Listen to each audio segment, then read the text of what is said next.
Hey, everybody. This is Nevin, your host of the Politically Homeless podcast.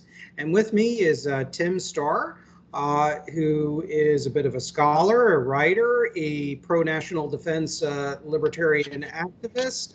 And he is affiliated with the Conservatives for Ukraine Facebook group, which brings together a disparate number of individuals and activists and writers and defense experts and veterans who support Ukraine's efforts to defend itself against Russian aggression.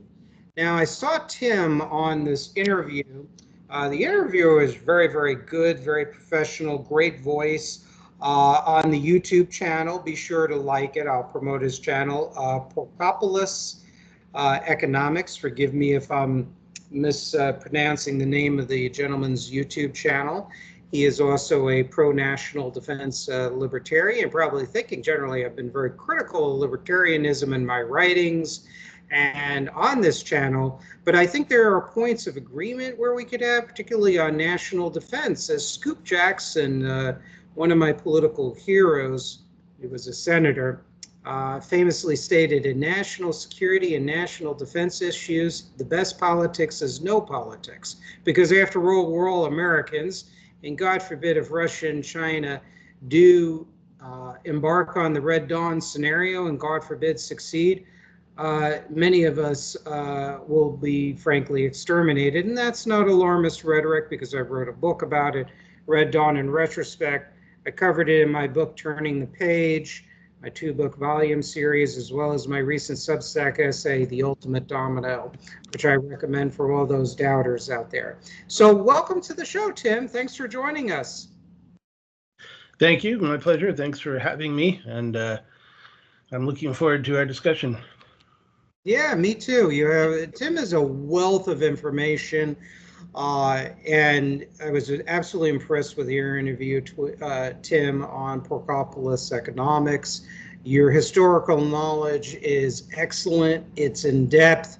So that's a way to win the heart of this podcaster over here, because, well, for starters, my background is, for those of you who are not aware, I went to the State University of New York at Albany and received a double major in history and political science, and wrote my senior honors thesis on theory and practice of Nazi anti-capitalism. So, loved history since I was, I would say since I'm in the 8th grade, and it's just, I've loved history, the study of modern history and aspects of political science and economic history ever since then. So Tim, tell me about your background. Were you always a libertarian? Did you start out on the left? And what made you concerned about national defense? Let's start with that, please. Sure. It's a great starting point. So I was born and raised in Berkeley, California, which is probably one of the most left-wing cities in the country. There's a couple of jokes about it. One joke is that Berkeley is too small to be a nation state and too big to be an insane asylum. Very true.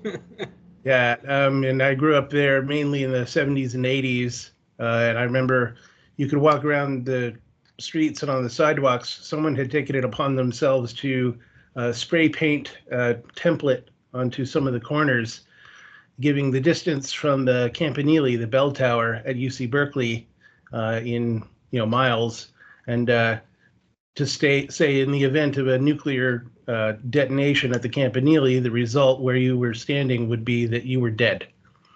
So there was a lot of awareness of the Cold War and the nuclear threat.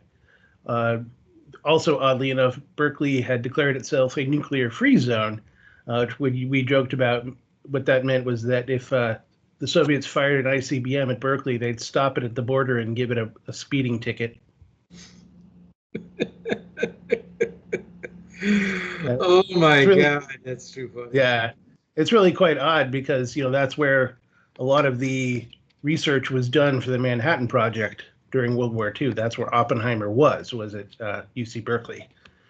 And they still have Lawrence Berkeley Labs there. Lawrence Livermore Labs is affiliated and not too far away. A lot of advanced defense research is still done there. That's where, not Oppenheimer, the other guy, the Hungarian guy. I'm blanking on his name right now.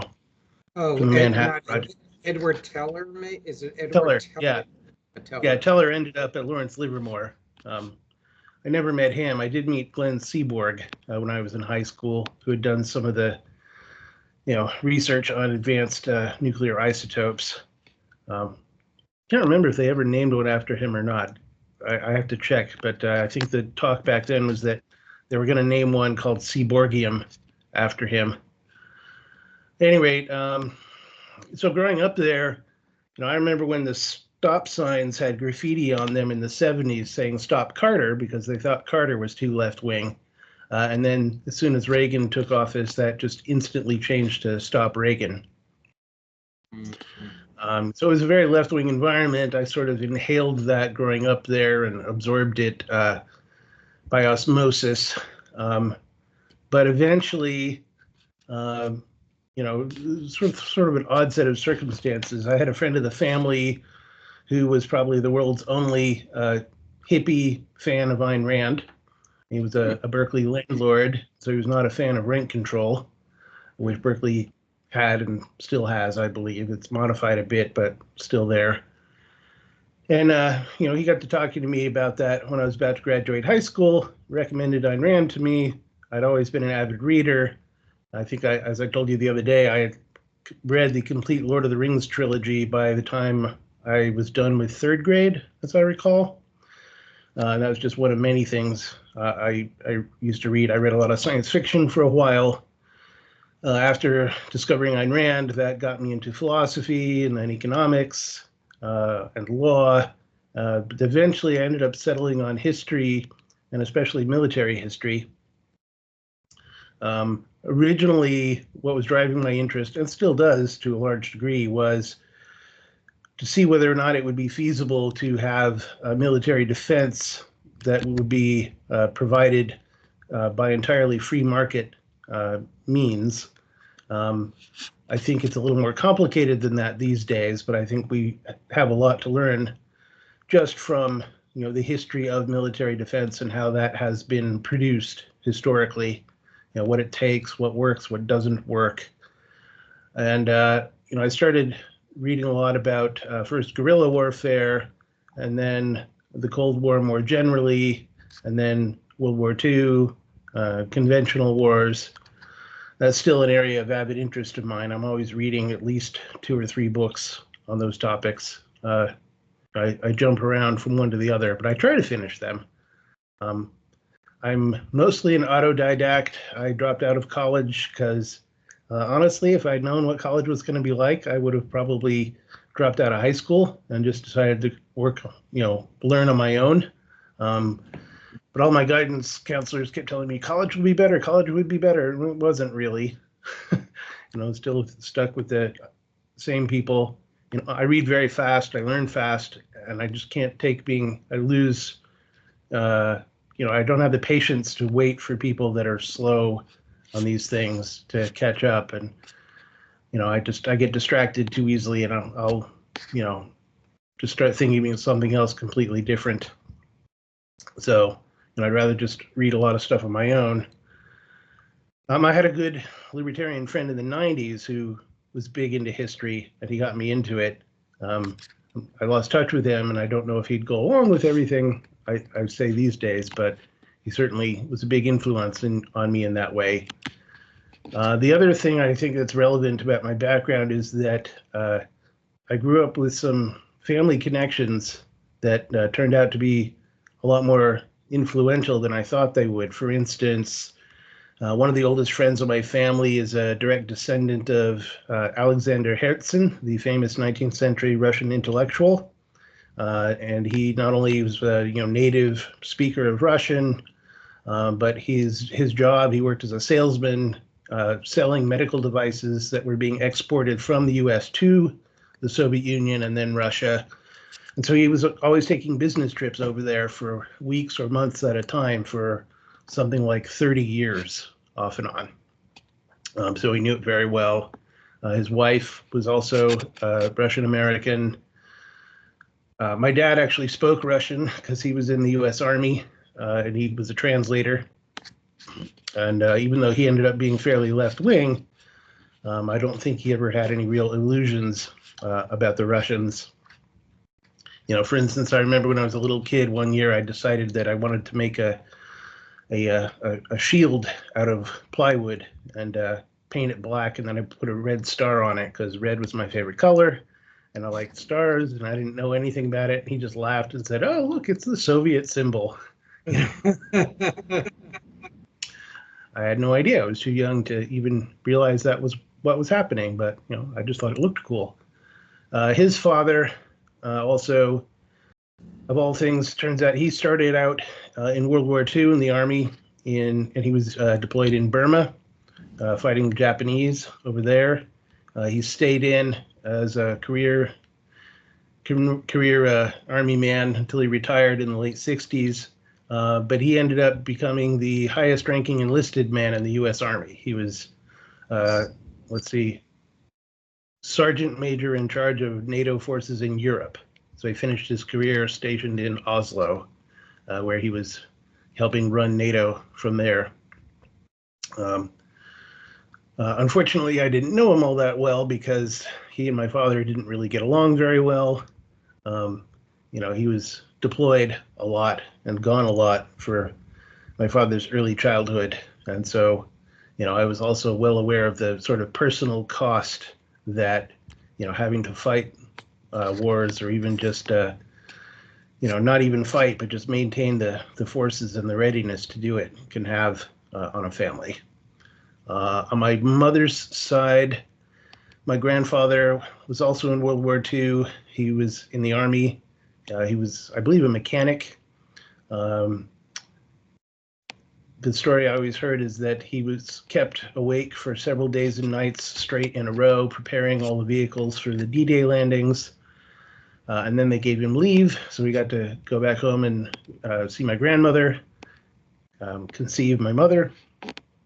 And then he was shipped back overseas on the Queen Mary, which was being used as a troop transport across the Atlantic back then.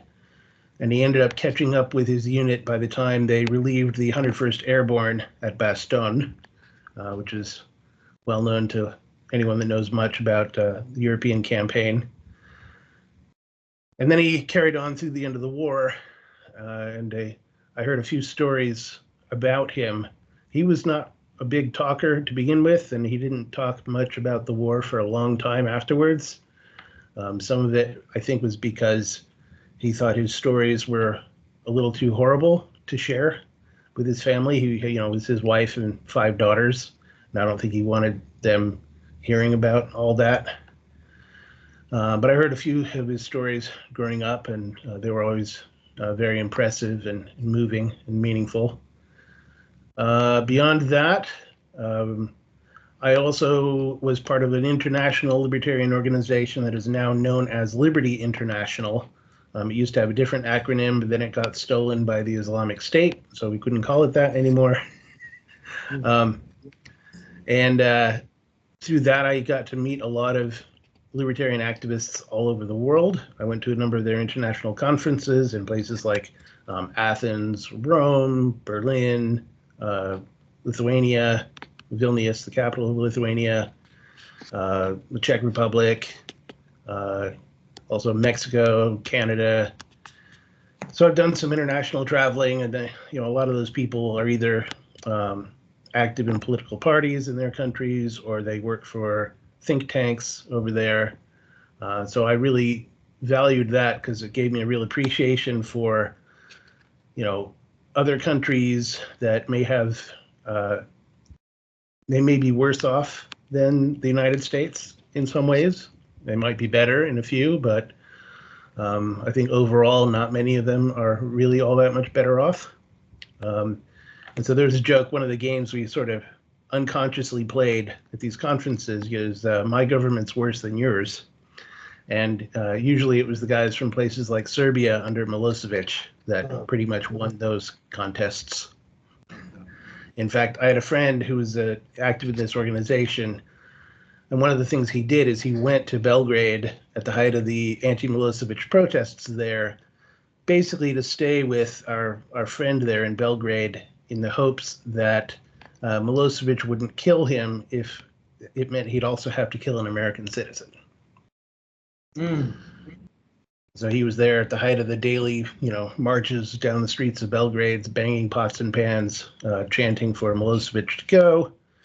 And he said the word on the streets back then was that Milosevic, the only reason Milosevic didn't fire on the protesters is he couldn't get anyone to obey the orders because they were all afraid of war crimes prosecutions afterwards. So I've maintained some of those contacts over the years. So for instance, these days I have friends in Ukraine, Lithuania, Switzerland, a lot of different countries. It's kind of funny at times. I've had people arguing with me on Twitter saying, "Are you Ukrainian?" And I'm not. It's either that one or sometimes I get accused of being Jewish. I'm not Jewish either. On the other hand, my sister and I had sort of honorary grandparents who were Jewish, and Sylvia and Harry Stein were both gone now, unfortunately. But Harry had also been in the Army in World War II. He was a printer, and he served in Eisenhower's cartography unit. And among other things, he told me he was one of the first people they came to develop the first photos they had of the Nazi death camps that they liberated. And, he said they came to him for two reasons. One, they knew he'd do a good job because he was a good printer, and because they knew he was Jewish and it would mean a lot to him. And, it certainly did. So don't actually have any Jewish ancestry that I know of that is at all traceable, but I did have that influence growing up. Oh, it's a very, very interesting background. So there's a couple of subtopics I want to explore here. You mentioned you grew up in what I even remember being called the People's Republic of Berkeley. Oh, yes. And so I'm sure you remember people like in California and the immediate area, congressmen like the former Congressman Ronald Dums, who is basically a communist and a de facto, my apologies for the strong language, but a de facto traitor to the United States, who I'm convinced would have collaborated with the enemy had a Red Dawn scenario happen during the Cold War. Of course, that's backed up by captured documents from the Grenadian New Jewel movement, where it shows that he doctored reports to make the so-called international airport in Grenada look like it was a tourist-oriented international airport, as opposed to a Soviet-Cuban military base and whatnot. And he was supposedly in favor. He actually was very favorable and had a close personal admiration and relationship with Fidel Castro and 1,000,001 other communist-oriented front groups he's been involved with, everything else. So you had him. He was the one who actually basically said, as you alluded to, that Carter was too right-wing. And many people in Berkeley, the view was that President Jimmy Carter moved way to the right. And Carter had a very mixed policy towards the totalitarian bloc, some of it which was good, and other parts, in my estimation, were pretty awful. And we look at that, and you said you absorbed some of that very left-wing orthodoxy, unless I'm mishearing you, or if I misheard you. What caused you to say, maybe outright socialism and a very anti-American, or what former UN Ambassador Jeane Kirkpatrick would call the blame America first for everything approach? What caused you move away to the left to a more, if you want to call it conservative or libertarian position, which eschews socialism and totalitarianism? Yeah, well, I certainly ended up, straddling the libertarian conservative fence these days, depending on exactly what issue and how it's being argued. But I'm usually very close to the border, one way or the other there. I think probably one of the main factors that influenced me there, aside from reading Ayn Rand, which was a big influence, was that whenever foreign policy discussions came up, and one of the jokes about Berkeley was that the purpose of Berkeley's rent control law was to for Berkeley people to have something to talk about besides foreign policy. It's always a very big deal there. They have flyers for the Committee in Support of the People of El Salvador, or CISPAS, all over the place. All kinds of left-wing outfits. You could tell which ones they were by how they put up their signs. There was one Maoist outfit that would use milk as glue to paper their signs on abandoned buildings and stuff, so you knew which ones they were. But I always heard them blaming everything on the CIA or America, and I at the time I was somewhat sympathetic to that possibility. But it occurred to me at one point that I'd never heard anyone say anything about anything bad that had ever been done by the KGB. And so it occurred to me to wonder, we had a Cold War for decades? This is by the 90s, by the time Cold War I was over officially. And I was like, we had this Cold War for decades, and I've never heard anything about the KGB doing anything. So I was curious, and I started reading about it, and I started coming across, history books based on either KGB defectors, or in the 90s, there was a whole lot of Soviet archival evidence that came out and got incorporated into history books. There's a lot that still hasn't come out or didn't come out and got, sealed again. So I don't know how much more we're going to be able to learn that for a while, but started reading this, and I started coming to the conclusion that it certainly wasn't all one way. The KGB initiated a whole lot of conflict. If not the KGB literally, then certainly the Soviet Union or the Chinese more generally.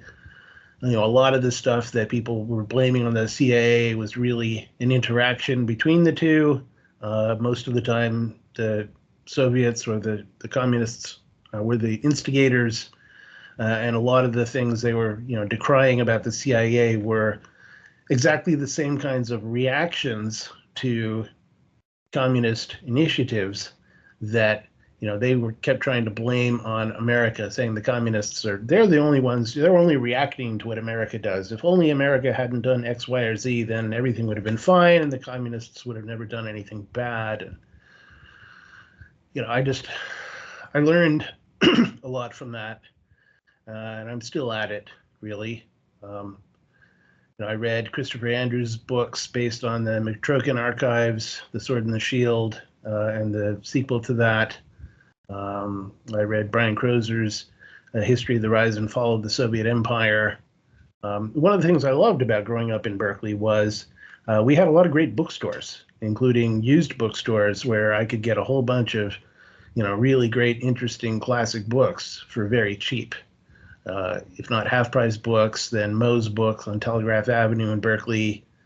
And, for new books, they used to have Cody's books right next to Moe's, so I could, go in there, look at stuff, and figure out what I wanted to buy and read. Didn't do that well with libraries, because libraries where I was didn't generally have the books that I was interested in.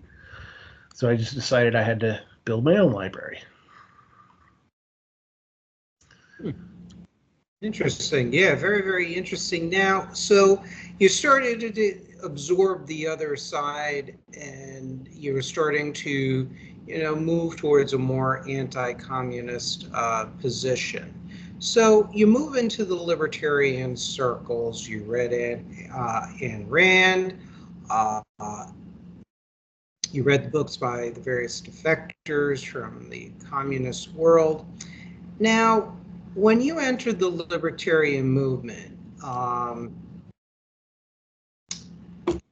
you met let me rephrase this. You met a number of very prominent libertarians that you discussed on your interview on Porkopolis Economics. You mentioned names that are like, whoa, he knows his stuff. He knows exactly what I was writing about in our Sowing the Seeds of Our Destruction, Useful Idiots on the Right book, where I also quote folks like John Hospers, when he had issues with an element of the left libertarians, the Justin Raimondos, and the other individuals who are quote unquote anti-war libertarians that downplayed or denied the Soviet threat. You met Justin Raimondo. I believe you said you knew George Reisman, who split at least for a time with the late Murray Rothbard on the issue of the I never knew Reisman. My wife met him and his wife, but I never did. But yeah, I knew Justin Raimondo. I met Eric Garris, who's one of the other founders of antiwar.com. A friend of mine actually interviewed him for a school report at UC Berkeley. Yeah, I knew Jeff Riggenbach, George Smith. Hospers was a regular at Liberty International conferences back in the 90s, and I went to a number of those. Also, Barbara Brandon was at several of those, and I got to meet her, talk to her. She was very glad to hear that I was a defender of Israel, because that was not the most common thing in those circles. Yeah, so I knew a lot of these people, and certainly the dominant foreign policy outlook amongst libertarians then and now has been anti-interventionist. My wife also ran a supper club in San Francisco called Free Exchange for several years. I helped her with it. And, we sponsored debates on a lot of topics. One of them, I debated Ivan Eland of the Independent Institute about the war on terror. I was defending it. He was arguing, taking the anti-interventionist position, I believe. And, I thought he was a good guy, an honorable opponent, but basically wrong. Some other people were less honorable, I think. For instance, at one point, we wanted to have a debate between me and Justin Raimondo, and Justin refused on the grounds that I said it was anti-Semitic of him to say that Israel had advanced knowledge of the 9/11 attacks and, let them happen, and was happy about it. And I just thought that's completely baseless factually. And the only reason why someone would believe that is if they hated Israel and they wanted to believe bad things about Israel. Yeah, and before we continue, we're going to take a deep dive in the splits in the libertarian movement, and talk more about the history with that. A friend of mine who I knew from graduate school, he was an undergraduate at Florida Atlantic University in Boca Raton. Gentleman's name is Miles Canner, is a writer. You might know the name. He's written for LouRockwell.com and Front Page Mag. This was well over 20 years ago. We're talking about early 2000s. Sounds familiar, but I can't place it. Yeah, he got attacked by Justin Raimondo on antiwar.com. The article probably still exists, where Miles Canner was very critical of Harry Brown's assertion, blaming American interventionism in the Middle East for the attacks on 9/11 by Al-Qaeda. And that propelled Miles into a sternly worded article. I wouldn't say personally attacking Brown, but really attacking his views in strong terms, and being basically very much, let's stand up against Al-Qaeda and let's not blame America for that. And it's the ideology of Al-Qaeda that prompts them to commit the terrorist attacks. I mean, it's been a long time since I viewed the article, of course. But he had that tone. So Justin Raimondo, Jeremy Sapienza of the defunct site antistate.com, they launched attacks against Canner, basically literally saying they're reading him out of the movement. And I had attended a Von Mises Institute conference. I mean, most of the people seem pretty cool, nice, and everything else. So, and I had libertarian beliefs. I tended to be very reactive to manifestations of any kind of criticisms of capitalism. Back then, I was always for a very strong national defense. So I was very similar to you in many ways at the time. And I looked at that, I'm like, whoa. I'm like, wait a minute, this is how Stalinists or Larouchians or any other kind of collectivist totalitarian would behave towards dissent, rather than like reading people out of the movements. You can then sternly admonish somebody and say, look, you're wrong, here's why, boom, boom, boom, boom, boom, boom. But to read them out of a movement because you're this neocon and we always knew it, is what Mr. Sapienza and Raimondo put it. And it just was so Stalinist. And I started to do a deep dive on the internet. This was in the early 2000s, 2001, 2002, 2003. And I started to take a deep dive into what the so-called anti-interventionists or anti-war libertarians were saying, like, Justin Raimondo basically downplaying or justifying the persecution of the dissidents in China, claiming that actually the Tiananmen Square demonstrators were actually secret communists or for a Maoist counter-revolution. That Right. China was more capitalist than the United States. He actually praised Hugo Chavez, the late Venezuelan dictator, in an article in 2001, even saying that the world, including the United States, would have been better off in the event of a victory of the Japanese militarists. All of these were very highly totalitarian collectivist forces that wanted to overtake and even conquer the United States. And I'm of the school of thought, and I wrote about it in my book, Brown Dawn, as well as Turning the Page, where I talk about how the Axis powers did want to conquer the United States as an option. And I know you talked about that in Porkopolis Economics, and I really appreciated that.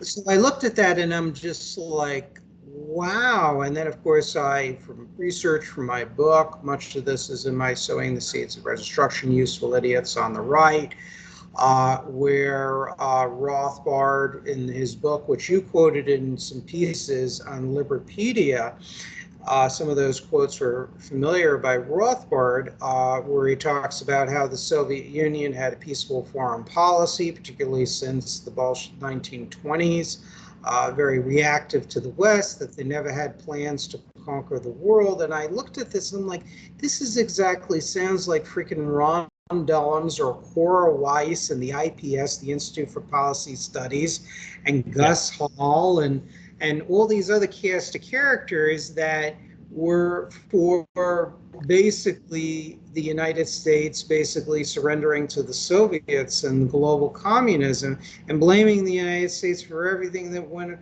wrong, that went wrong and still continues to go wrong in the world. So that was my experience, and I really started to become really offended by it almost, because they attacked who was a personal friend at that time. And that just really rubbed me the wrong way. Now, you were inside the libertarian movement, and as you pointed out in other venues in our conversations, the libertarian movement was very split since the 1970s, perhaps even before, on the issue of the Cold War and the threats that continued after the supposed ending of the Cold War. You had people like Hospers, Jack Wheeler, George Reisman, although I think he kind of backtracked over time. Correct me if I'm wrong. You can talk about that in your response. And other libertarians, Ayn Rand was very pro-national defense, to the point of calling for a blockade of all unfree nations during the height of the Cold War. So tell us, whatever you're comfortable with discussing, how intense were these battles within the libertarian movement? What was your part? How did they treat you? What motivated many of these libertarian scholars and activists and politicians to really in some ways take the side of the Soviet Union, now Russia and China today. Let's do a deep dive in that. Let's lend Yeah, your experience here. sure. Well, there's a number of things going on. I think one of the uh, big underlying factors is a theoretical framework that they adopted way back when that was pretty explicit when they started out, developing it and stating it, but they don't really say it out loud that much these days. So Murray Rothbard was a big influence on a lot of these people. So he and Raimondo and Garris formed what was called the Libertarian Radical Caucus back in the 70s, and we were still running it in the 80s. And they were basically trying to be like maximalist presenters and advocates of libertarianism in all of its implications, as much as they thought what they thought those were. And their theory was to what's now called, move the Overton window, meaning if they take the most extreme possible position, they'll pull people in that direction, and then the center will be further in their direction than it started out as. But also, Rothbard adopted what I was told was called strategic Leninism. Although I'm a little confused because he also spends a good deal of time in one of his articles defending the political strategy of Hitler and the Nazis, and arguing that was, I'm not sure if he's really was advocating strategic Leninism or strategic Hitlerism or flip-flopping between them or some combination of both. But I think the strategic Leninism part comes in because they believed in democratic centralism, where you have debate about what the party line is going to be, and then you vote on it, and once that decision has been made, everyone has to fall in line and follow the party line, and anyone who doesn't is out. So I think there was some of that dynamic going on that you observed.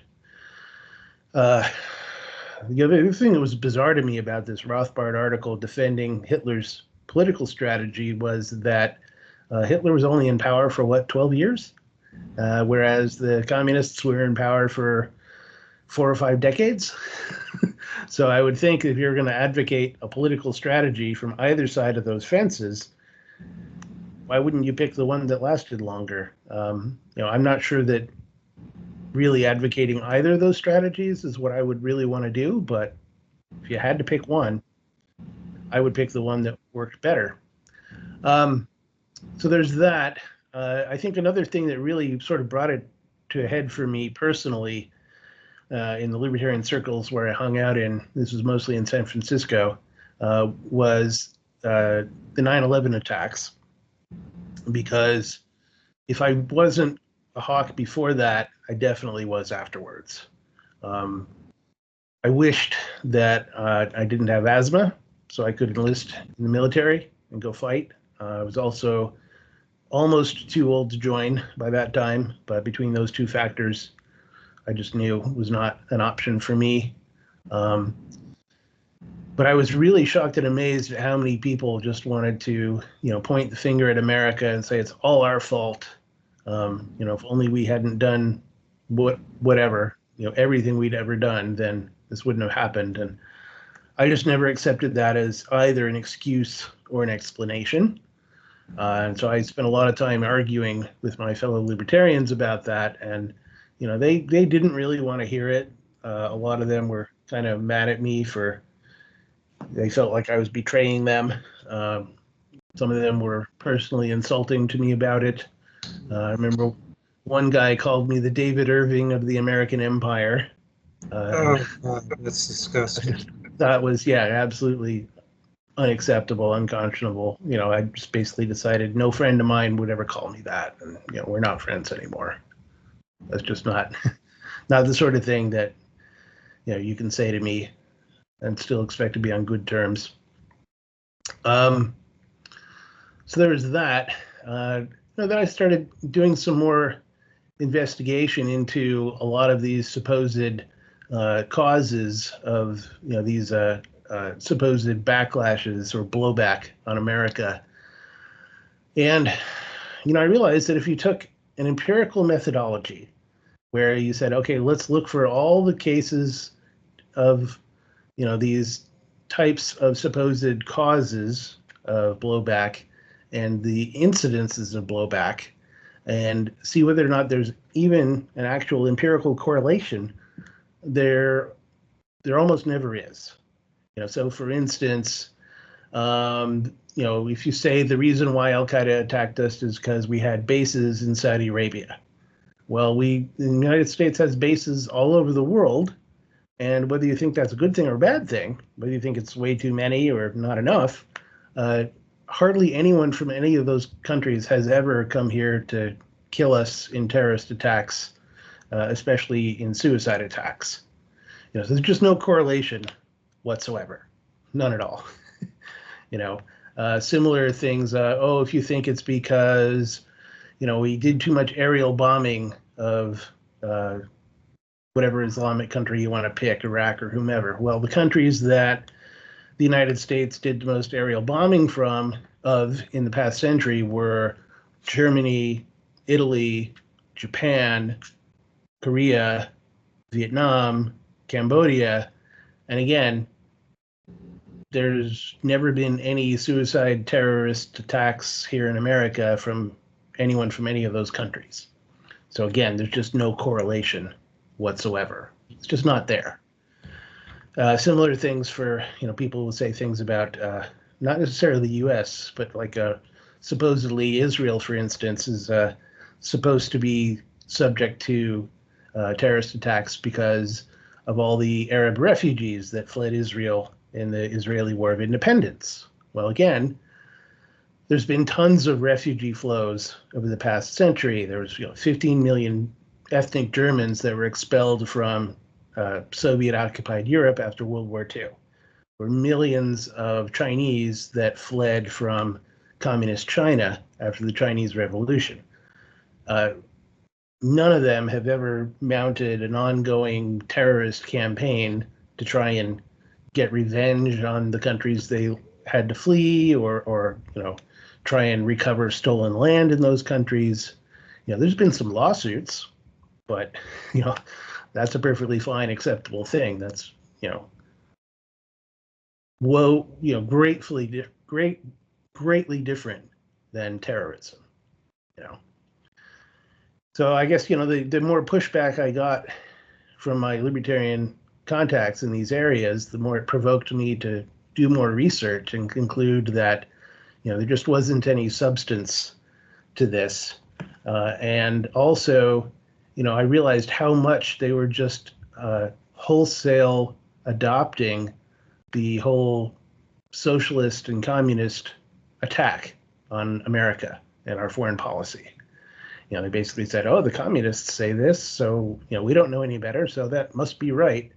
And I think a lot of the motivation there was they wanted to try to differentiate themselves from conservatives somehow, so they could get leftists to take them more seriously. So they wanted to say, oh, we're for capitalism and free market economics, but we're not like those evil, horrible conservative foreign policy hawks. So, and that may have been somewhat successful for them in not being taken as a threat by the left.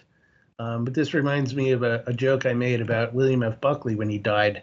One of the defenses things I heard people saying that was supposed to be praised about William F. Buckley was, oh, the great thing about him was that leftists and socialists didn't find him threatening. And my response to that is, yeah, because that was true. He wasn't threatening to them.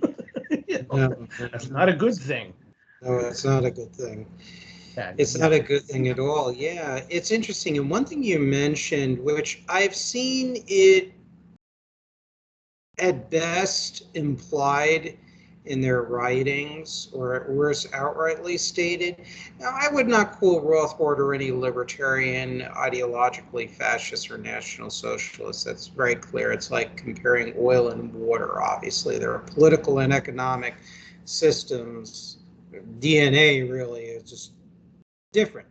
But they tend to minimize or deny the notion that the Axis powers wanted to dominate or even conquer the United States. And you even mentioned something that was disturbing, and I do vaguely remember hearing and reading about this a long time ago. Some elements of the libertarian movement dallying around with individuals, of course, in years, decades after the World War II, organizations that were, or individuals that were neo-Nazi, like Willis Carto. Now, a little background, and then you'll shed light on it. Willis Carto, when you look at Liberty Lobby, I did a study called The Collectivism of the Collaboration of the Neo-Nazis, or the collectivism of the American neo-Nazi movement after 1945. I have the book, Carto's book, Profiles in Populism, on my bookshelf, my bedroom there, my personal library. I've read issues of the Spotlight. I am aware of one of Liberty Lobby's political fronts known as the Populist Party, which ran, and I think it was an Olympic athlete, Bob Richards, in 1984. In 1988, ran David Duke, or we'll just call him David Puke. I remember them running both rights for president. Yeah. So I gotta reciprocate the jokes here. So and the Populist Party and Liberty Lobby, they are very statist by libertarian standards. And when you see, here's my thing with statism. It all depends on what the political party and the leaders or the ruling group intend. So if you put statist policies in the hands of Willis Carto, the old Populist Party of the 1980s, David Duke and everything, well, that becomes politically extremely toxic and very dangerous. I mean, Carto had a reputation as being very authoritarian and very corrupt in his dealings. He called for the nationalization of certain sectors of the American economy, the federalization or creation of a national bank. Now, I have argued that for more Hamiltonian purposes, but when somebody like Carto or David Duke, even when Duke used to have his own show, he called for the nationalization of the bank on similar Federal Reserve on the model of China. When they call for that, they don't want some Hamiltonian principle of injecting credit into the economy or industrializing the United States. What I want to do is use that as a control tool to control entrepreneurs and ensure that they politically are in line and threaten them, very similar to their hero Adolf Hitler did in Greater Germany in the German Third Reich during World War II and before. And that's my thing. These are principles that individuals that are very, very far from any sort of libertarian ideological positions. And in fact, also Spotlight, when I was in the John Birch Society, I was a Bircher at one time. There was a memo called Memorandum on the Spotlight, which basically did research on Liberty Lobby. It basically told Birchers to stay away from the Spotlight. And the chapter leader, Ed Clements, up in upstate New York in Ballston Lake, had stated, he's like, he did not like Spotlight at all. He said that I stay away from it. He did not like Carto because Carto was a big advocate of the writings of Francis Parker Yockey, who he referred to as populist socialist garbage, and he didn't appreciate the racism in it either. And, this is what you're dealing with. In this memorandum talked about how they wanted to nationalize the power corporations, retain the TVA, retain Amtrak, tightly control public utilities, that they took trips to Libya in 1977 that were allegedly covered in articles in the Spotlight. And Libya was then governed by Muammar Gaddafi. At that time, was a very strong ally of the Soviet Union, and very much against the United States and its allies. And Liberty Lobby, according to a book published by the ADL, they took trips to Iraq, Syria, Egypt, Saudi Arabia, Libya, which were all governed by either extremely despotic pro-Soviet socialist dictatorships, or in the case of Saudi Arabia, which was a strict Islamic dictatorship, which in many ways was kind of friendly with the United States, but not always friendly to the United States. And even in Saudi Arabia's own publications, they say, oh yes, we're for free enterprise, but we're also for this sort of state planning and massive social welfare systems. Agree with it or disagree with it. So when you're aligning yourself with a group like Liberty Lobby, I hate to be long-winded, it's like, were they not aware that Liberty Lobby advocate was using populism to basically implement a Nazi dictatorship in the United States? What's the reasoning? Because libertarians are not fascists. So yeah, what's going on here? Well, this is one of those few cases where I think in a lot of ways it all comes down to follow the money.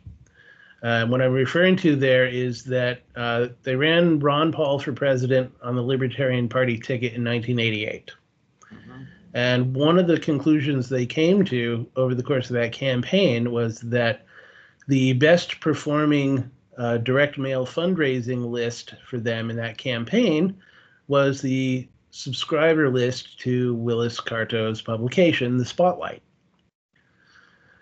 So they concluded, hey, this is great. We've never been able to raise this much money before.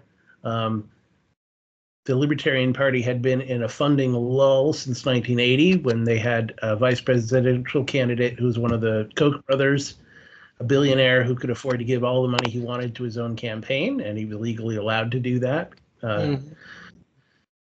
But in 1984, they did much worse than in 1980 in terms of vote count and percentage of the vote. So in 1988, they were kind of desperate for money. Rothbard was still involved with the LP at that time. And after that campaign, they decided, hey, we have this great new idea. There's this thing called paleoconservatism, and what we need a version of libertarianism called paleo-libertarianism that is going to explicitly appeal to these people. They called it an outreach to the rednecks strategy. So this was a literal Southern strategy for the libertarians, analogous to what Nixon supposedly had for his Southern strategy in 1968 or 72? I can't remember which. But that's when they started doing things like reversing their positions on immigration. So before that, they were completely in favor of totally open borders, no matter what. Afterwards, they started saying, we need to restrict immigration because it's bad. They made opposing affirmative action a really high priority. I have my own criticisms of affirmative action. I'm not for it, but I never thought it was the highest priority issue in the world, and they just would get, really hysterical about it. There were a number of things where they just changed the emphasis, or they actually tailored the party program in order to try to appeal to, these more conservative Southerners who may or may not have been actually Republicans before. Maybe they were Southern Democrats, but they certainly saw that as a big fundraising opportunity. They started publishing newsletters. There was like a Ron Paul newsletter, and then the Rothbard Rockwell report that was all aimed at and tailored to that audience. It's kind of funny these days. I remember the newsletter, the Liberty Mises Institute, was called The Free Market, and its editor was Jeffrey Tucker. And I remember I used to read that back then, and it was full of all these screeds about how, pornography was bad and local authorities should be able to impose whatever censorship they want and all this. And Tucker has apparently since repented and now attacks that sort of thing, as he called it, libertarian brutalism. But I don't remember him ever actually apologizing for being one of the main contributors to it.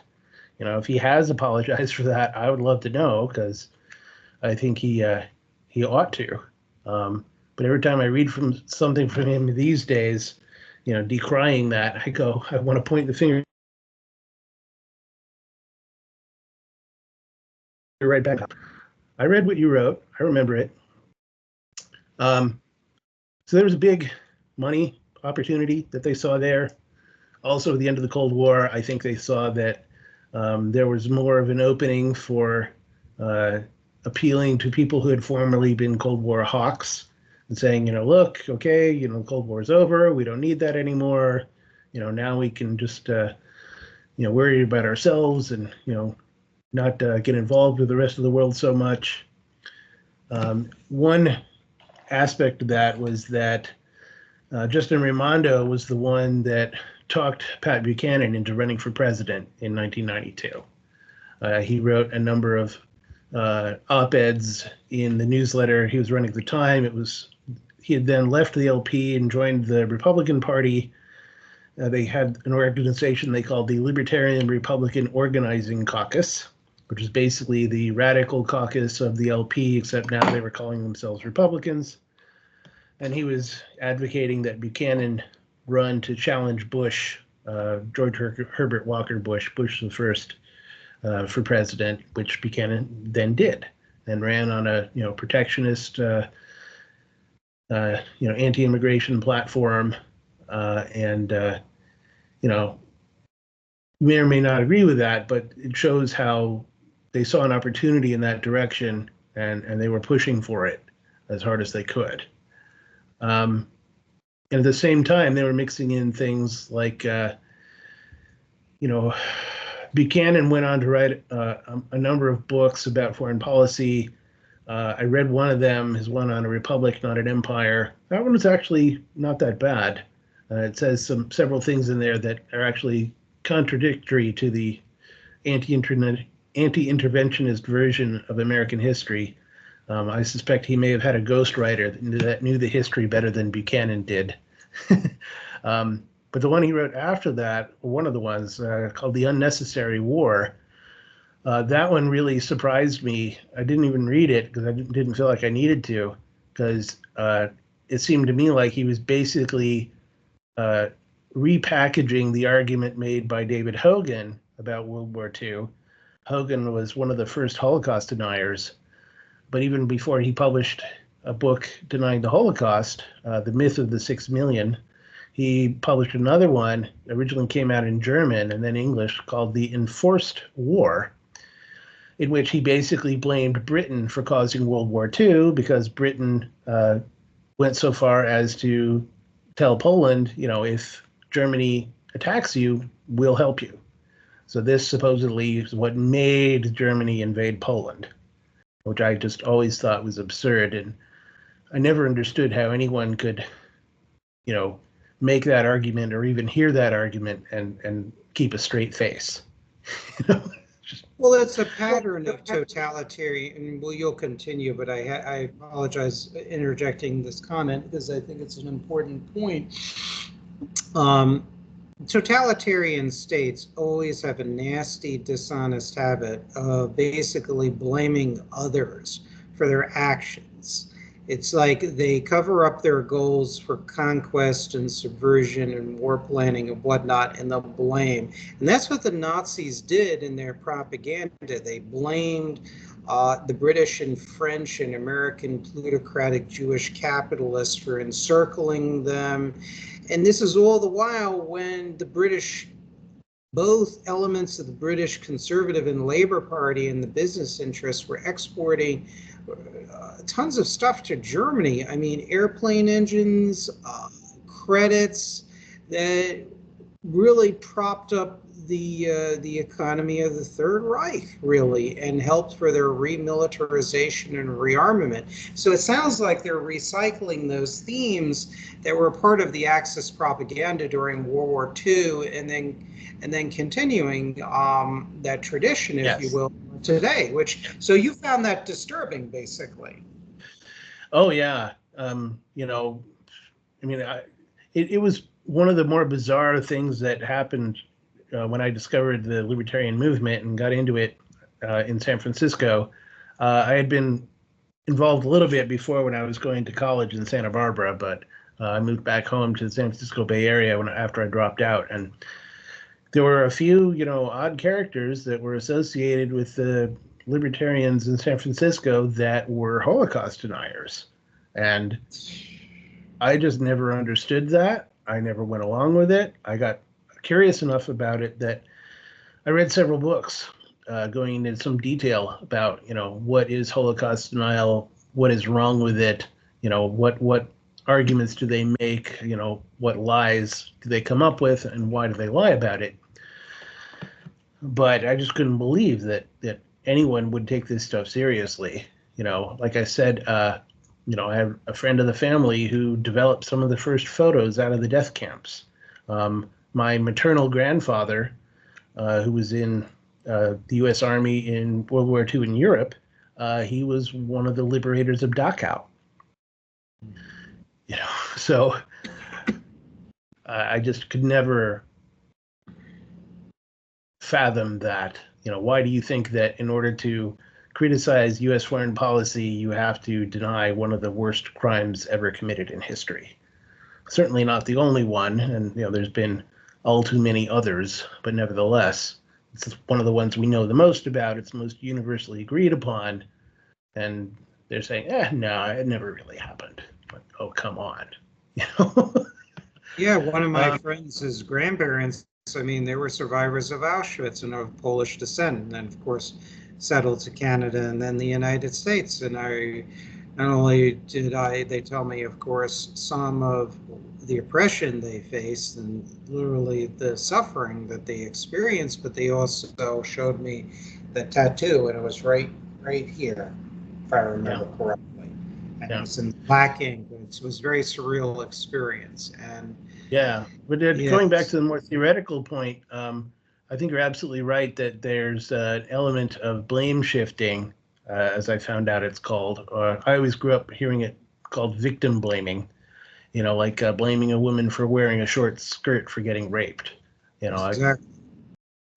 Ukraine wore a short skirt, that's why Russia invaded. No, that doesn't follow. Blame shifting is another term I've heard for it that I think is very good. Or agency denial is another one. And that's the sort of worldview where you think of, everyone in the world besides America is merely reacting to America, like America is the great big cue ball on the billiard table of life. And, all these other countries do these horrible things just because the American cue ball bumped into them. And, to mix metaphors, if only America would stop acting like the bull in the china shop, then nothing would get broken. To me, this is just a completely unrealistic worldview. We're all individuals. We all have free will. We all do what we think we want to or what we think is best. We may have crazy reasons. We may be completely screwed up. We may be completely wrong. But, when it comes to people like Hitler deciding to invade Poland, that wasn't just because, Britain promised Poland that they'd help Poland if Germany invaded. No, Hitler had ambitions to build this new order, or in Europe, he called it the New Europe often in Nazi propaganda, and that of their allies and collaborators throughout Europe, and wanted to obviously exploit it, but also build his own revolutionary empire, if you will. And he was very explicit about it, according to defectors in his inner circle, as well as openly in the propaganda. And he wanted to ultimately recreate the world in a National Socialist fascist image. And, to us, people like us, that's just totally unacceptable. And now, another thing that I see and I'd like your opinion about it. I don't know if Trevor had discussed it on the interview. Our mutual friend and colleague, Trevor Loudon, He's a well-known New Zealand anti-communist author. For those in the audience that are not familiar with his works, I've been on his programs, so is Tim, and he's been on this program before too as well. One thing that I find really disturbing, and I would just love for people to kind of approach the various libertarian activists and intellectuals on this, because unfortunately these are good people being used, I think, for an agenda in the United Front by various communist organizations today. And what I'm thinking of is Caleb Maupin, who's a very, very bright gentleman. He is very well very well versed on history. In a weird way, I kind of respect that, but I don't respect his goals at all, because I consider him one of the more threatening communists, because what he is doing, he doesn't identify as the so-called MAGA communist, but he puts his Marxism, Leninism, or socialism with American characteristics, he gives it a much more patriotic veneer. And what he'll say is, look, we're not for abolishing all forms of private enterprise, like small businesses and even some of the large businesses. He's like, oh, I get why a lot of conservatives are very upset when you have other Communist Party activists or DSA members wearing, because I listen to the other side a lot. He'll say, I get it why people are turned off when the social elements of socialist and communist groups say we're anti-American, we wear badges with guillotines on it, implying guillotining landlords and other business people and everything. He's like, oh, I reject that.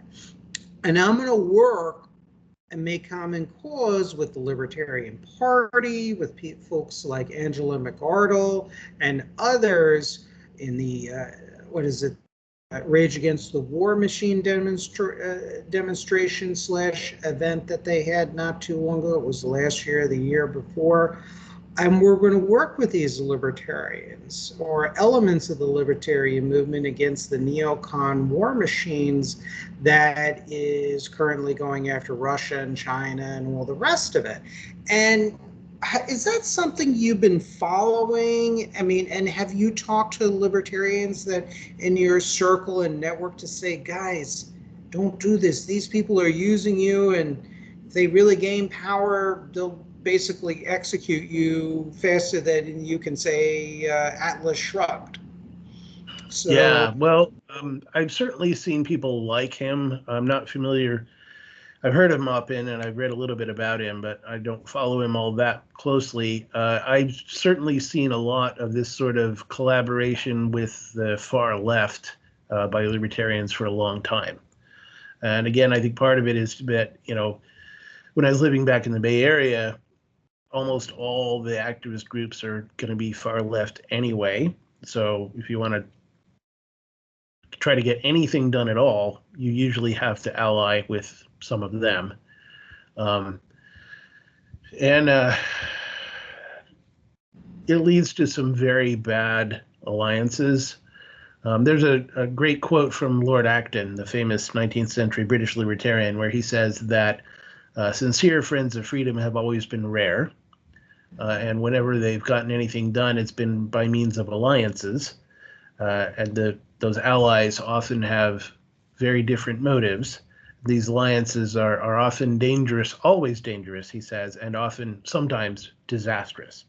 Always dangerous, sometimes disastrous. And I think that was certainly true. In fact, when my wife had Justin Raimondo as a speaker at her supper club after he published his biography of Rothbard, he gave a whole talk, we had Q&A. I asked him a question in the Q&A. I said, Rothbard had all of these alliances with people over the course of his political career, and do you think any of them were wrong? And oddly enough, at that time, Raimondo said yes. He thought that the alliance with the New Left was a mistake. So by then, Raimondo was very much into advocating the paleoconservative alliance with libertarians. And I think there certainly were some drawbacks to the alliance with the New Left, but I was really hoping to provoke him to say something bad about allying with the remnants of the old right there, and he didn't take the bait. because I think there's plenty of grounds for criticism there too. Yes. But yeah, I noticed that in a lot of these anti-war demonstrations during the Iraq War, they were being run by outfits that were pretty hardcore left socialists or communists, like International Answer. What was the other one they had called Not in My Name? They come up with these front groups that are classic Soviet-style, Stalinist-type popular front groups where they make sure their people are the ones in control. And then they come up with this innocuous sounding name or some acronym or abbreviation that doesn't really mean anything. Answer. Okay, what does that mean? Act now to stop war and end racism. Okay, well, I'd like to stop war and end racism too, so sounds good. Let's do that.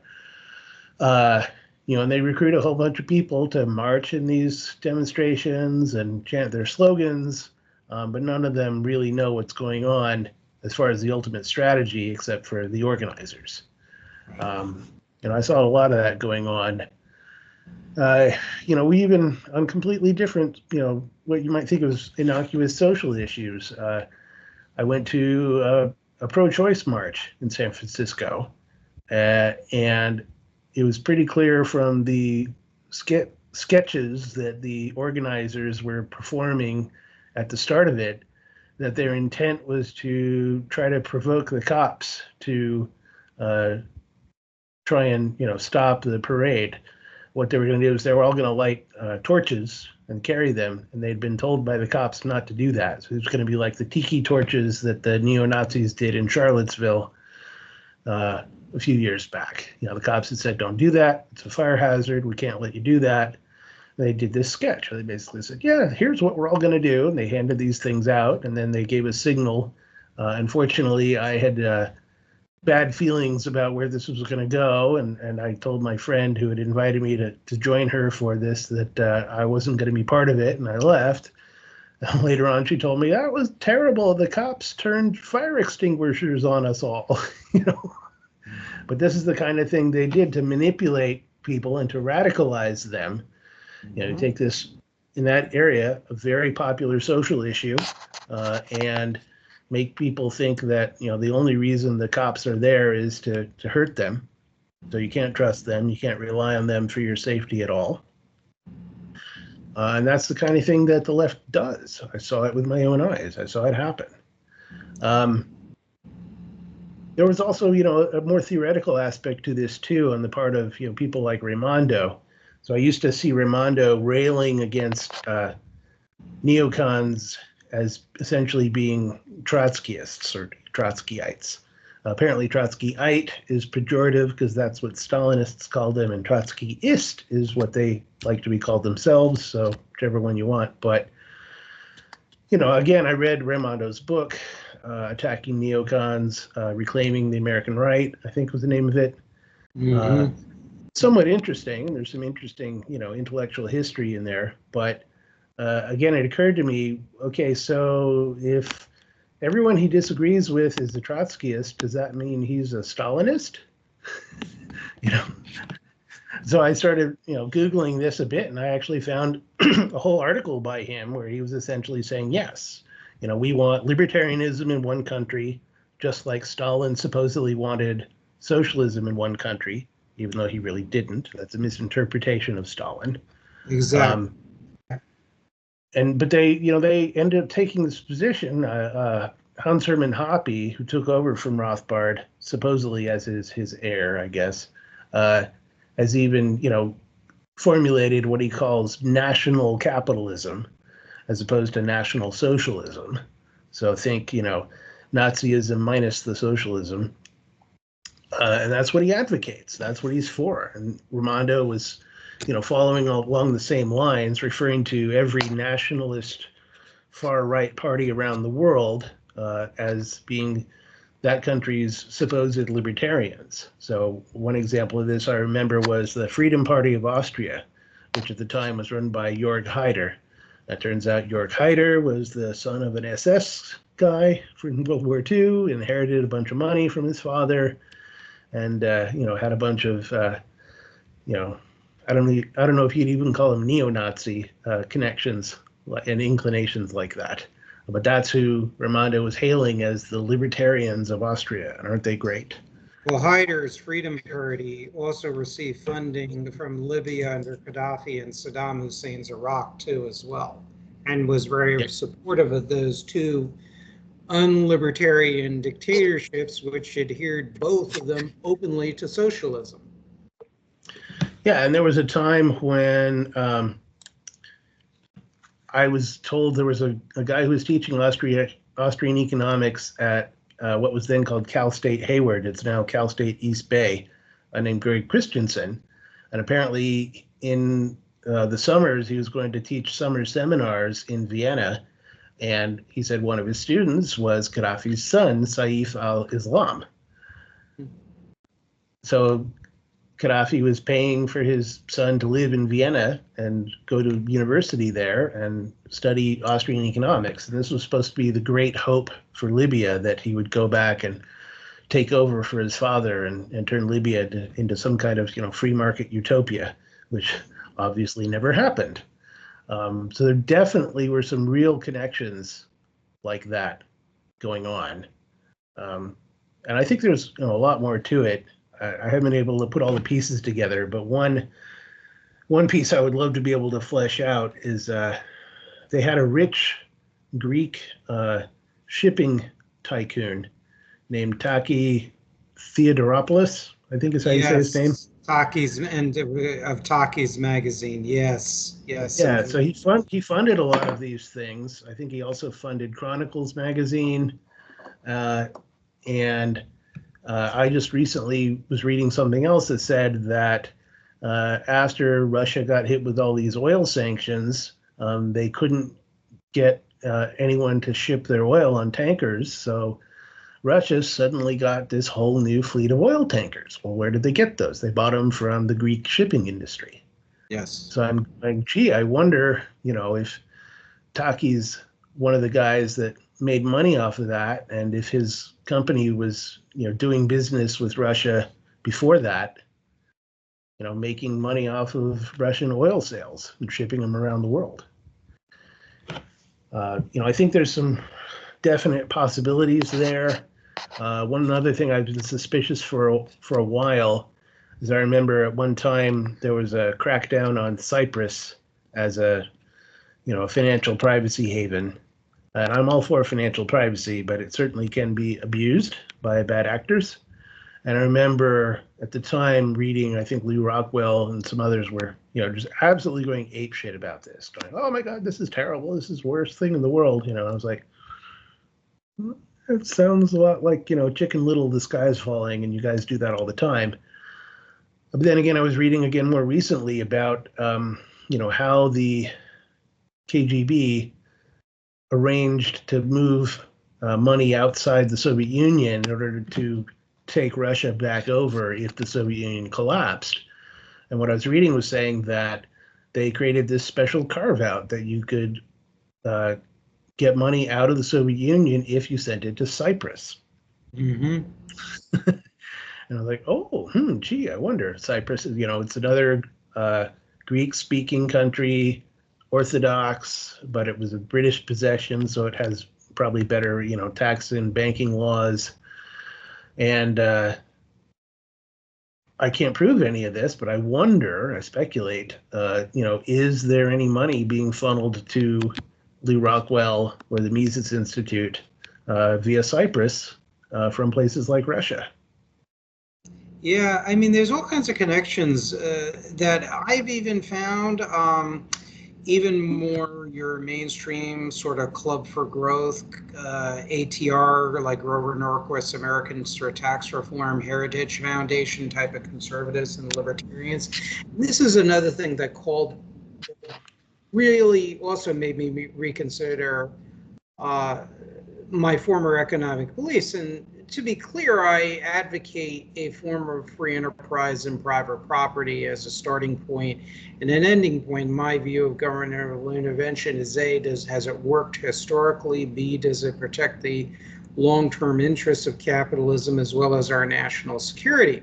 And so I started to really find this research. I'm not a statist like out of passion. I'm more of it, does it work? And more of the James Burnham kind of school of thought when he wrote in a letter to a reader in an issue of National Review from 1971, where he had stated that I presume in favor of private enterprise, but that in certain cases there are times where governmental intervention is not in order. And he inveighed against von Misesian abstractions. Now, I find that's an interesting subpoint because, and I'm sure you read this because you're very knowledgeable scholar, and if you don't mind me, you are a scholar. I mean, whether you went to college, graduated as college or not, you know your history even more than even some history majors that I know. And I'm not just saying that idly, I really mean that. There are even some strong libertarian free market economists and intellectuals like von Mises.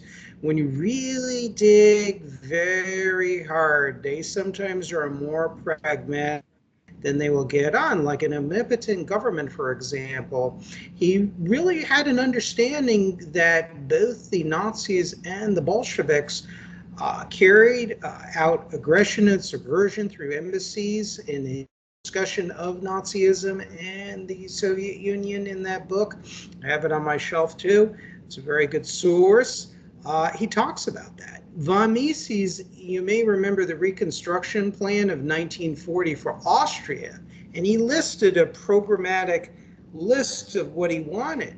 And even von Mises called for, in rare cases, retaliatory tariffs against dumped goods, because Austria was a victim in the 1930s of Nazi currency manipulation and dumping. The Nazis had launched trade warfare against many of their trade partners, including the United States and Britain, which were injuring industries, because in Nazi Germany and National Socialist Germany, you had a combination of state-owned enterprises, NSDAP, party enterprises, and you also had private enterprise, but it was really controlled totally by the Nazi state on all levels. I mean, Herr Krupp could not take a tinkle in the bathroom without getting permission from a Nazi commissar, essentially saying, hey, sir, you need this foreman, that foreman, then you can take a tinkle in the pot. I hate to sound gross, but that's really how it came down to.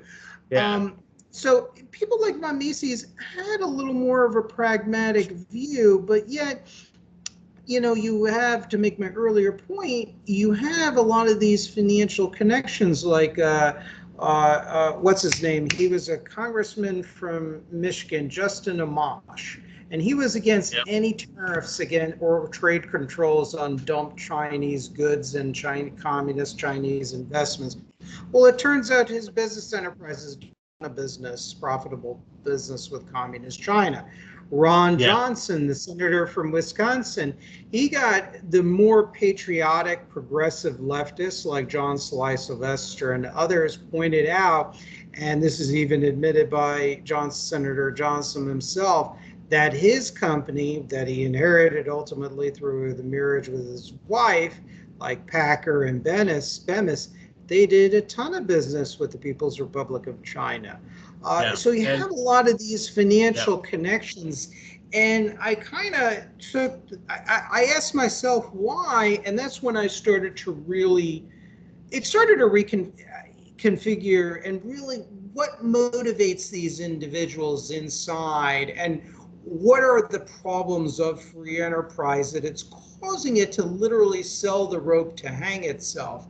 And I started to come across this information, and Lenin talked about this. Lenin had stated in the Debate of Concessions, which is available on Marxist.org, which is a Marxist literally website with all kinds of primary sources. And Lenin said that basically the best propaganda is not going to be made by the Soviet ambassador or the local socialist or communist party. It's going to be the most reactionary, most ruthless type of exploiter, And I think, Lenin knew the weaknesses of the West, including the United States, better than we knew ourselves. And to me, that's a dangerous combination here.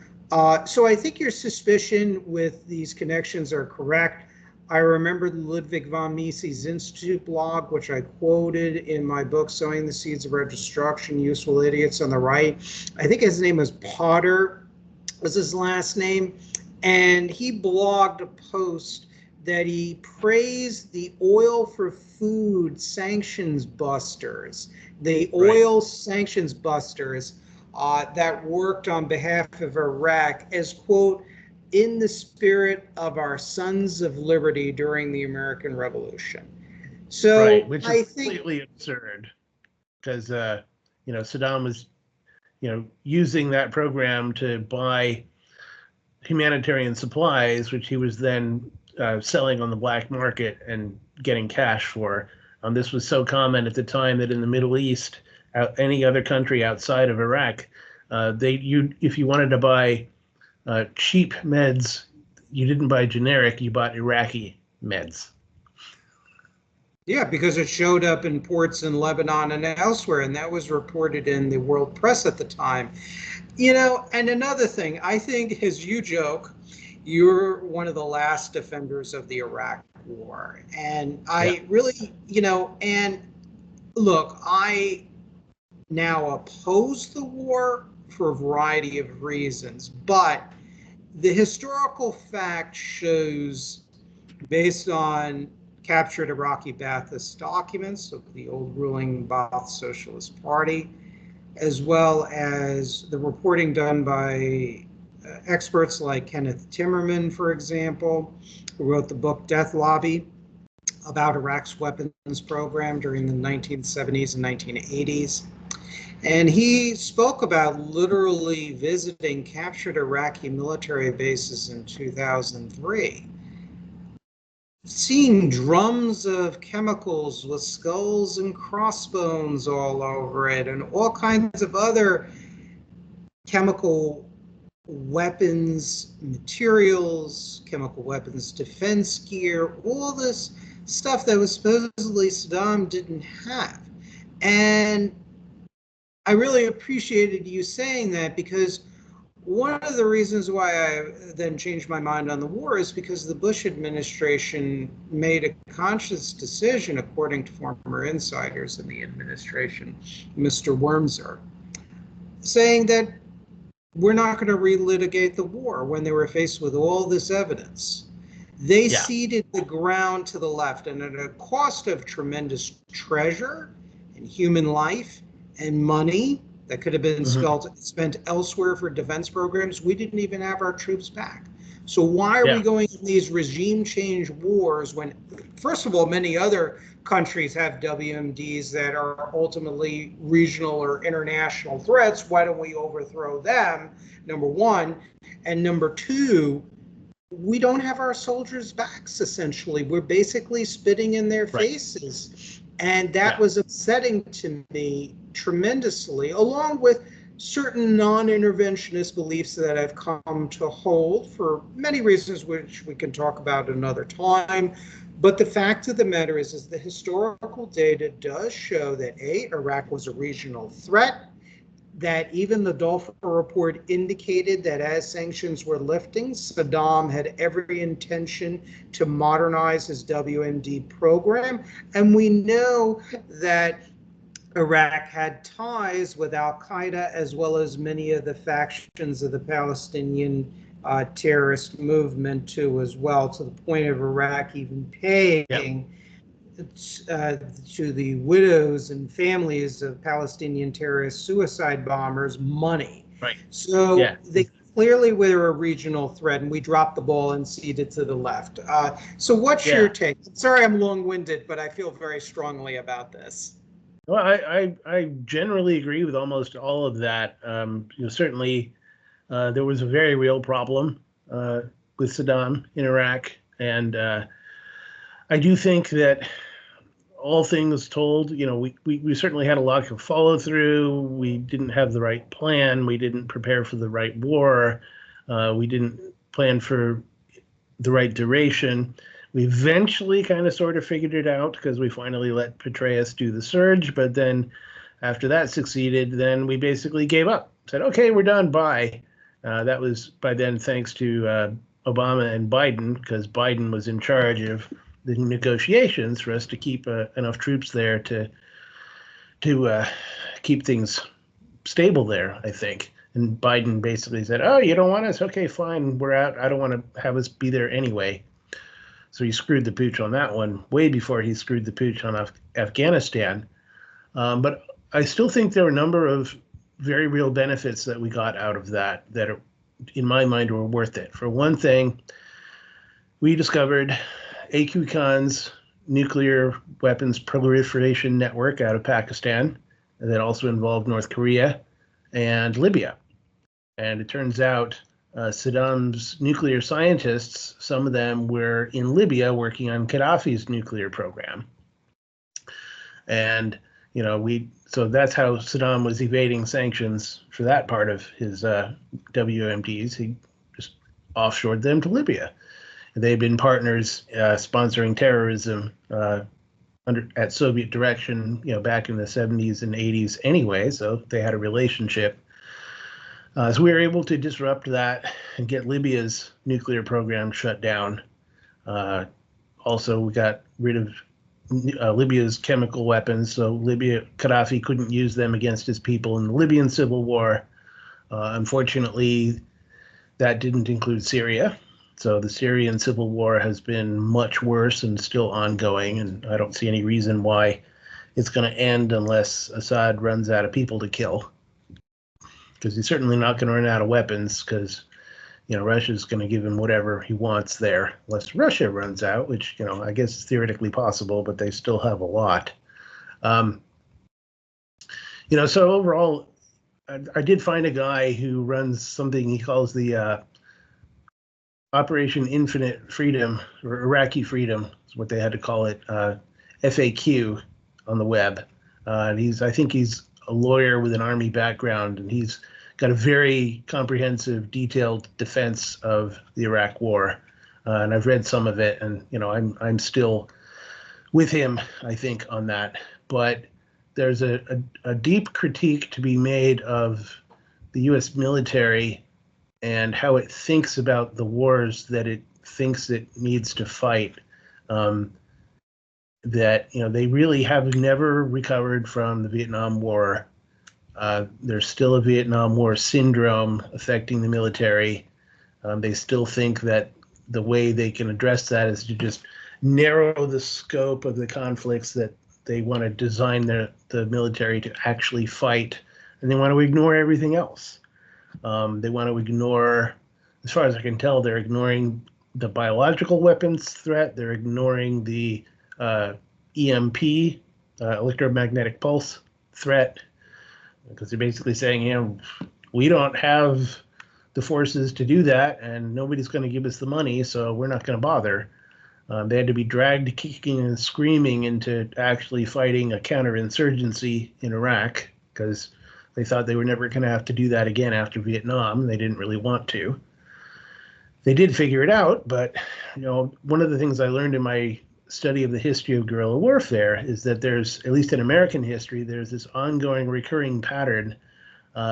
We've fought many counterinsurgencies in our history against the Indians, in the Philippines, in Vietnam, and in a lot of them we figured out how to do it successfully. And then as soon as those wars were over, we forgot all about it. We memory hold it. It wasn't taught in any of the Army war colleges. There was no training, no doctrine. One of the problems we faced in Iraq that Petraeus had to address was we didn't have a manual on how to fight counterinsurgencies. He had to go back to one that the U.S. Marine Corps had published in, I think, 1940 or so, based on the Marines' experience in the Caribbean, where they did actually quite well, and also in the Philippines. And then he had to update that. So we're talking, something from the first half of the 20th century being updated in the first part of the 21st century in order for us to actually be able to fight an insurgency. So I think we have all sorts of capabilities like that we just abandon. We just forget about. We completely, ignore. We don't prepare for. And I'm very sympathetic to the idea that if we're not going to fully commit to fight, we shouldn't. Yeah, and I would agree with you, and that's where I lean on that fact. And it really was a travesty. Now, tell us, because I believe you referenced it in one of our conversations, and possibly on the Porkopolis economics. Um, there's also evidence to show, convincing evidence to show, that before the Americans and coalition forces captured Iraq and defeated Saddam, that there were flights of weapons of mass destruction from Iraq aboard Iraqi Boeing airliners to Ba'athist Syria. And how true is that? What could you tell us about that? Oh, I mean, I've read a number of things, not just that. I think one of the Iraqi Air Force generals who defected, General, was it George Sada, wrote about that in his book. But I also read other things about how they tested the Tigris and Euphrates rivers for chemical weapons, and they tested positive. I knew people who were at Diwania Stadium in Baghdad when chemical gas artillery shells were found there that were leaking, and they needed to, dispose of them. I even remember from one of the real early reports in the war, because I was following it pretty closely, there was this truck convoy that was headed across the border from Iraq into Syria, and we fired on it. And then we suddenly got a high-level diplomatic call from Russia saying, "Hey, stop that. That's our truck convoy." And we did what they asked, thinking that Russia was somehow on our side there, when anybody who'd been paying any attention would have clearly known that was not the case. Russia is the one that helped Saddam get his chemical weapons, helped him get his biological weapons program going. I'm sure they were actively guiding Iraq in their attempt to develop nuclear weapons. They tried to do it in as deniable a way as possible, saying, get your components from the West, not from us, because we don't want our fingerprints on it. And, they had these, deception and denial and disposal plans prepared well in advance. What else did I read about here? Oh, yeah. There were even some news reports back then about how Ukrainian military intelligence had identified for us. They came to us and said, okay, here's the Russian special forces units that did the chemical weapons smuggling out of Iraq into Syria and Lebanon. Here's their commanders, here's when and where they did it, and here's where it went. And as far as I can tell, we didn't do anything about it. And then next thing you know, all of a sudden, the Syrian civil war breaks out, and lo and behold, Assad is using chemical weapons against the rebels. When, as far as anyone knew, Assad had never had a chemical weapons program before. They then said, oh, well, yeah, actually we did, but it was secret. We started doing it in the 60s. Maybe they did, maybe they didn't, but I'm sure they were putting a lot of Saddam's chemical weapons to use there against the Syrian rebels. And then we even had people trying to deny some of that. When Trump decided to, I think rightly, shell Assad's airbase when he launched a sarin gas attack on his people after Trump became president, there were photos of the airbase after we shelled it, and they showed all of these, empty plastic containers, and people I knew who had been in the chemical corps in the U.S. military said this is how you store sarin gas. It's a binary chemical. You store it in liquid, so you have one part in one side, half of a container, and you have the other part in the other half. And then right when you're ready to deploy them, you mix them, load them up into the delivery vehicle, which in this case was fighter bombers, and off they went. And they still had Russian language markings on them. So, to me, it's pretty clear that there was definitely, a chemical weapons proliferation program going on in the Middle East, being run by the Soviets and then the Russians. They were doing it with Egypt way back when. Egypt used them in the civil war in Yemen back then, and it's still a serious problem over there. Yeah, absolutely. Yeah, absolutely. And that's a great history. And that's some of the information I wasn't even aware of. And it's one of the reasons why I wanted to have you on tonight's show and hopefully for future shows. Now, let me ask you a question. Why do you think the United States sent that diplomatic cable, top secret diplomatic cable, basically saying to the American forces, stop shelling that convoy for Russia? What do you think was at work? Because I know President George W. Bush was having a detente with Vladimir Putin. I know he had a lot of business interests dealing with Russia, even rebuilding his strategic industries. I mean, is it that? Is it something else? Did we need their help with something? What do you speculate, or what do you know on that?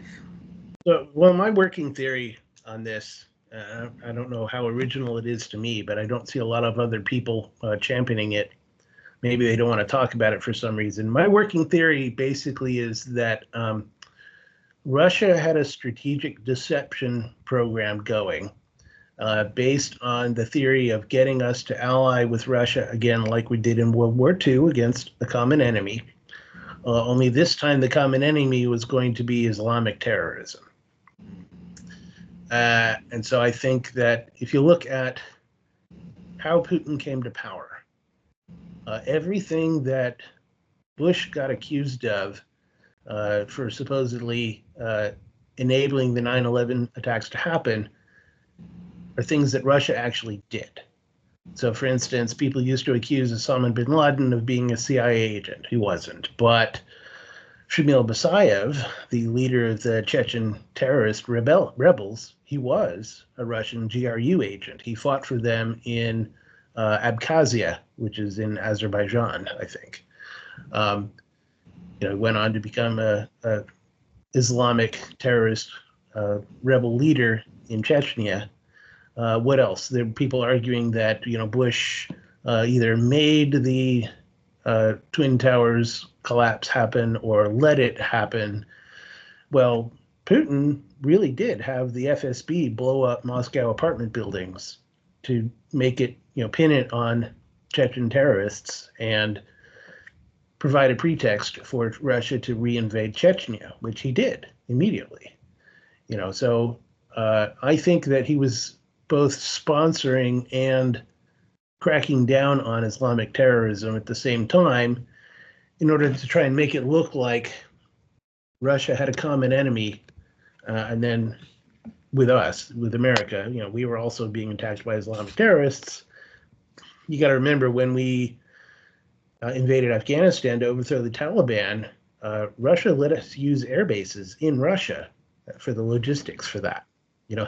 There's this, I'm in touch with some of the Russian libertarians, and they point out that, for all Russia whines about NATO expansion, they let NATO have a logistics base in Russia to support our operations in Afghanistan. And we're also operating out of Uzbekistan, I believe, as one of the main bases to get into Afghanistan.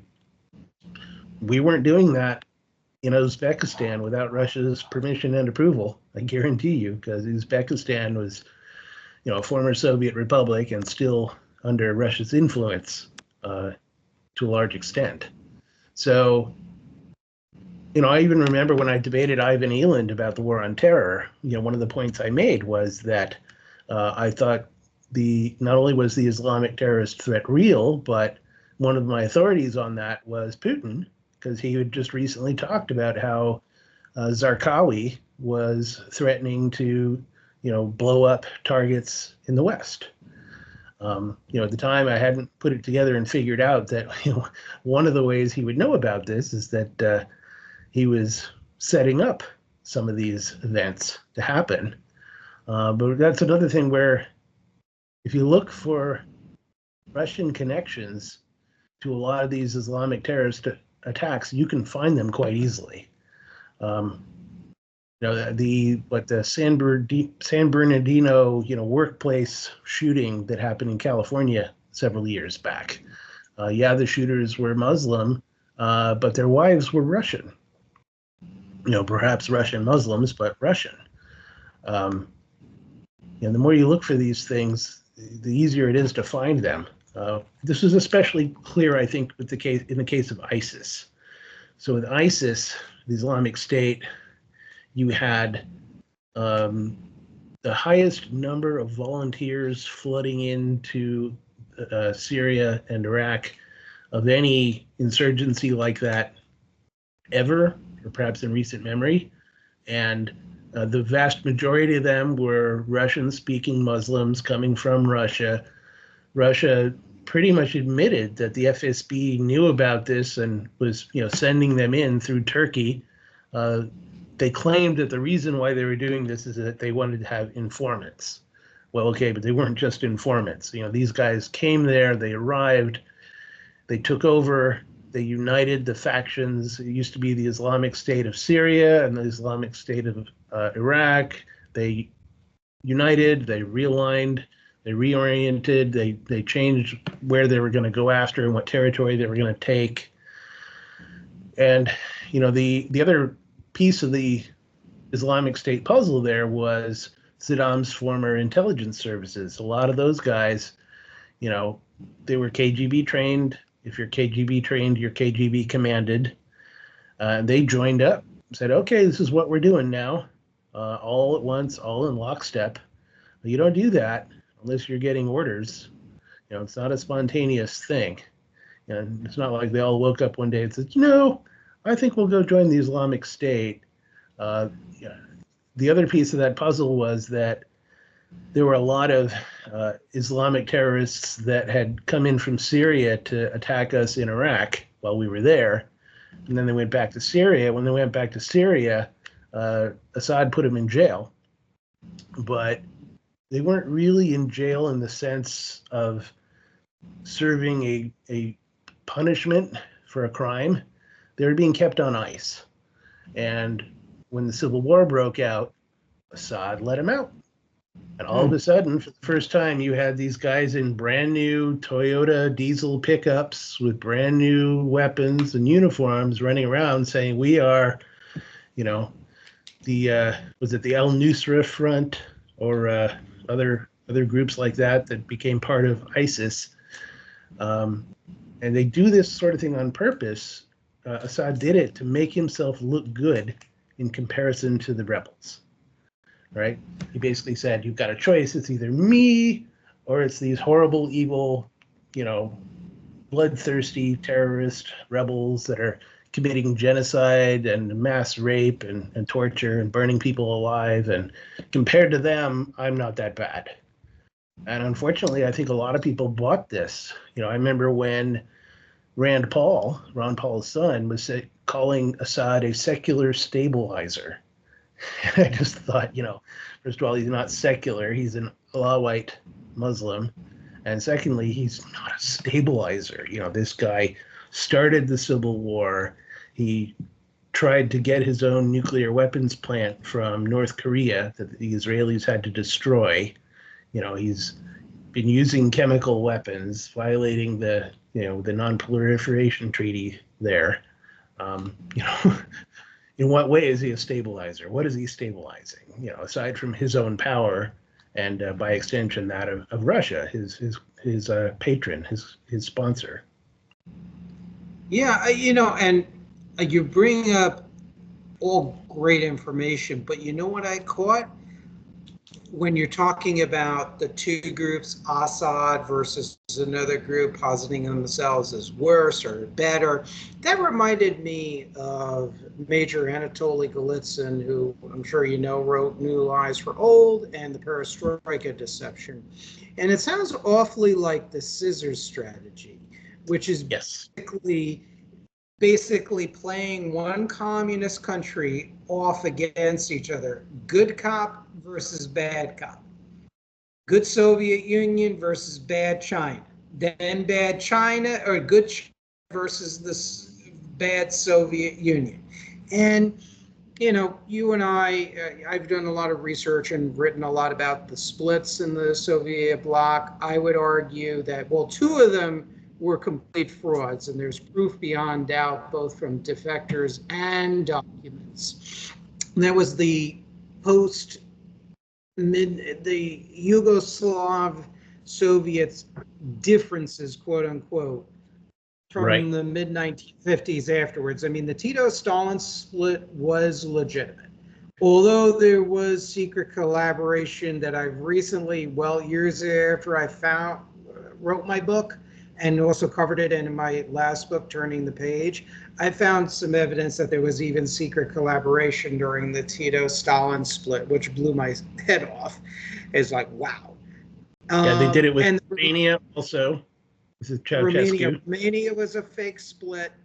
Romania and Yugoslavia were frauds, the splits from the 50s onwards. Albania and China, best, it was vastly exaggerated because there was still alignment on issues. And I found on Wikipedia, here's a piece of interesting factoid, that Albania, one of their chief exports during the time of communism was their chrome ore. And they exported it to the West, like West Germany and even the United States during the Cold War. But they also, through front companies in Sweden, at the height of the Soviet-Albanian split, there was indirect trade of chrome between the Soviet Union and Albania through Swedish front companies. And I found that document on WikiLeaks, if I remember. So that'll be in my upcoming paper. Stay, guys, on Substack. Got to subscribe to get it for free. Yeah. And this is what reminded me of these fake or vastly exaggerated splits. Now, when you read about this, as I'm listening to you, this is what I'm thinking: scissor strategy, good cop, bad cop, and just at the same time, this blades of the scissor basically compromising the West and throwing us off balance. Did you think Golitsyn and strategic deception when you were piecing the puzzle together on the whole Syrian conflict and ISIS? I think that was in the background of my mind. So when I was in college in the late 80s, early 90s, I had a friend who told me about Golitsyn, and I read New Lies for Old back then. And at the time, I thought it seemed a bit exaggerated, and I still think there's a lot to it. I take it more as an interpretation of how the KGB was likely to respond to various scenarios than a literal description of, this was the plan, and everybody followed the plan perfectly. But nevertheless, I think it's a very useful guide to action and understanding and prediction of this stuff and interpretation of it. But I also was thinking of things further back, like the trust operation in the 1920s, run by Felix Dzerzhinsky when he was running the Cheka, as it was then known, before it eventually became called the KGB. To me, this is all, everything we know about that is very well accepted now, very well understood, very mainstream. We know what they did, we know what happened, and somehow we seem to think that it stopped and they never ever did it again. But as far as I can tell, they seem to have done some version of that type of deception strategy at least once a decade since then. In the 20s, they were saying, oh, we have these, anti-Soviet monarchists in Russia that the West should support. In the 30s, they were doing, well, in the 20s and the 30s, they were doing some similar types of collaboration with Germany before and after the Nazis, where they're saying, oh, well, we're not all that hostile to Western capitalism after all, there's, we can do business together, etc. That's how Germany rearmed after the Treaty of Versailles, after World War I. Up through the 30s. In the 40s, they did the same kind of thing with Tito in Yugoslavia, where they said, oh, you Westerners, you really shouldn't support the non-communist guerrillas fighting the Nazis there, the other partisans, what they called the Chetniks, because they're not effective. They're not getting anything done. Tito and his guys, they're the ones who are really getting everything done. Well, it turns out they had agents in the British intelligence officers in the field who were supposed to be writing the reports about, whether or not the Chetniks were doing better than Tito's partisans, and they said, "Oh, Tito's partisans are killing all these Nazis," and the Chetniks, they're just not. So the British switched, and Tito ends up taking over the country. After World War II, there were resistance groups in the Baltics called the Forest Brothers, and they started out being, very patriotically motivated to fight the Soviets that had invaded and were taking over, but they got infiltrated by the Soviets and turned, and it got to the point where every Western agent that was sent in to join them got captured by the Soviets. And all the Western aid that was sent in that was supposed to go to support the resistance just got absorbed by the Soviets and said, thank you. I think Brzezinski's line about the trust operation was that it was a self-funding counterintelligence program because the West was funding it, Also, later on, I'm going to have to skip a bit here, but I think they did the same kind of thing in Afghanistan with the Mujahideen fighting the Soviets. Their guy was this guy named Hekmatyar, if I'm pronouncing it correctly. And he was a double agent for the Soviets. We found this out, fortunately, thanks to people we had in the field who were actively involved in trying to figure it out. They weren't even part of the CIA, really. I think Jack Wheeler was one of them. And they were able to bypass him. But, again, they were generating these reports saying he was supposedly, killing the most Red Army soldiers in Afghanistan, so therefore he should get the most aid. That was all being funneled through Pakistani intelligence. But it wasn't working because he was spending a lot of his time fighting the other Mujahideen groups. There are about 6 or 7 of them. One odd connection there is that the president of Pakistan at the time, whose name just escaped me, I'll think of it in a minute, he had been in the Jordanian Legion in 1970 when the PLO tried to overthrow the king of Jordan. And so he saw how dangerous it was to have a whole lot of Islamic terrorist groups all working together. So he decided when he was going to sponsor the Mujahideen against the Soviets in Afghanistan, he would keep them split up. So he made sure they were all separated into about 6 or 7 different organizations so they couldn't all team up against him. I'm just blanking on his name. I'd look it up and I know it immediately. General Mohammed Zia al-Haq. Yeah, al-Haq. Yeah. Al-Haq. Yeah, that's it. Right. Yeah, Zia. Yeah, exactly. So, but they were funneling all this aid that they were getting, and it was a huge amount of aid. It was one of the biggest covert operations the U.S. ever did in terms of, the amount of money they spent. I think it was like $3 billion all told. He was funneling the vast majority of it to Hekmatyar, who was using it to kill other Mujahideen. Finally, they figured this out, and they started routing stuff directly to actual Mujahideen fighters aside from Hekmatyar and his people. And that's when they started sending the stingers in. So we were finally directly training people on how to fire stingers at the Red Army, Hind assault helicopters. And that's when they finally started winning. But until then, the theory was that this was originally going to be an operation for us to bleed the Soviets, but they were actually bleeding us of all this aid that we were sending over there. And they were using it to wipe out all the people that were actually willing to fight the Soviets. They had to retreat back into Pakistan across the border because they were, by 1986, they were beaten, they were defeated. So we turned it around there finally, but that's the kind of deception operation we were dealing with. So I think they keep doing this because it works. They know it works. And we never seem to wise up to it, because all the people that we had that really knew the history of the Cold War are gone. Right. They were pushed out of the CIA, people like James Acton and Raymond Rocca and Scotty Myler and others. And after, it's funny you mentioned about Golitsyn. I read his book, New Lies for Old, when I was in undergraduate school. I got it through interlibrary loan.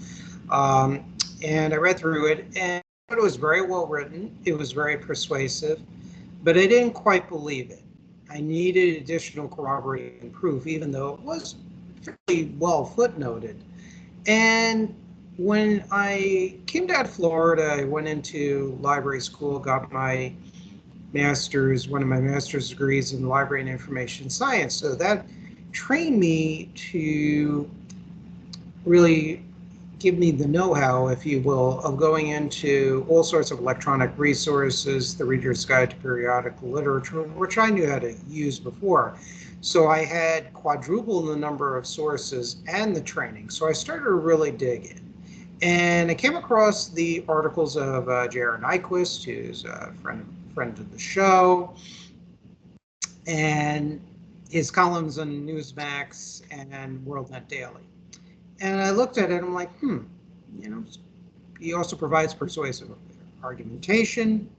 He provides some of his inside knowledge from connections he has in players in the world of defectors from Russia and China and Venezuela and Iran and elsewhere, as well as his intelligence contacts, of which he's had a number of them. And I started to go through LexisNexis Academic Universe, the ProQuest databases, started interlibrary loan books, journal articles like crazy. And I started basically an intense 20+ year research effort, which I always like researching these topics ever since I was in the 8th grade, basically. I started getting into history, actually. Before that, I never liked social studies at all. Believe it or not, I know I'm going to shock the whole audience, including you, when I say that.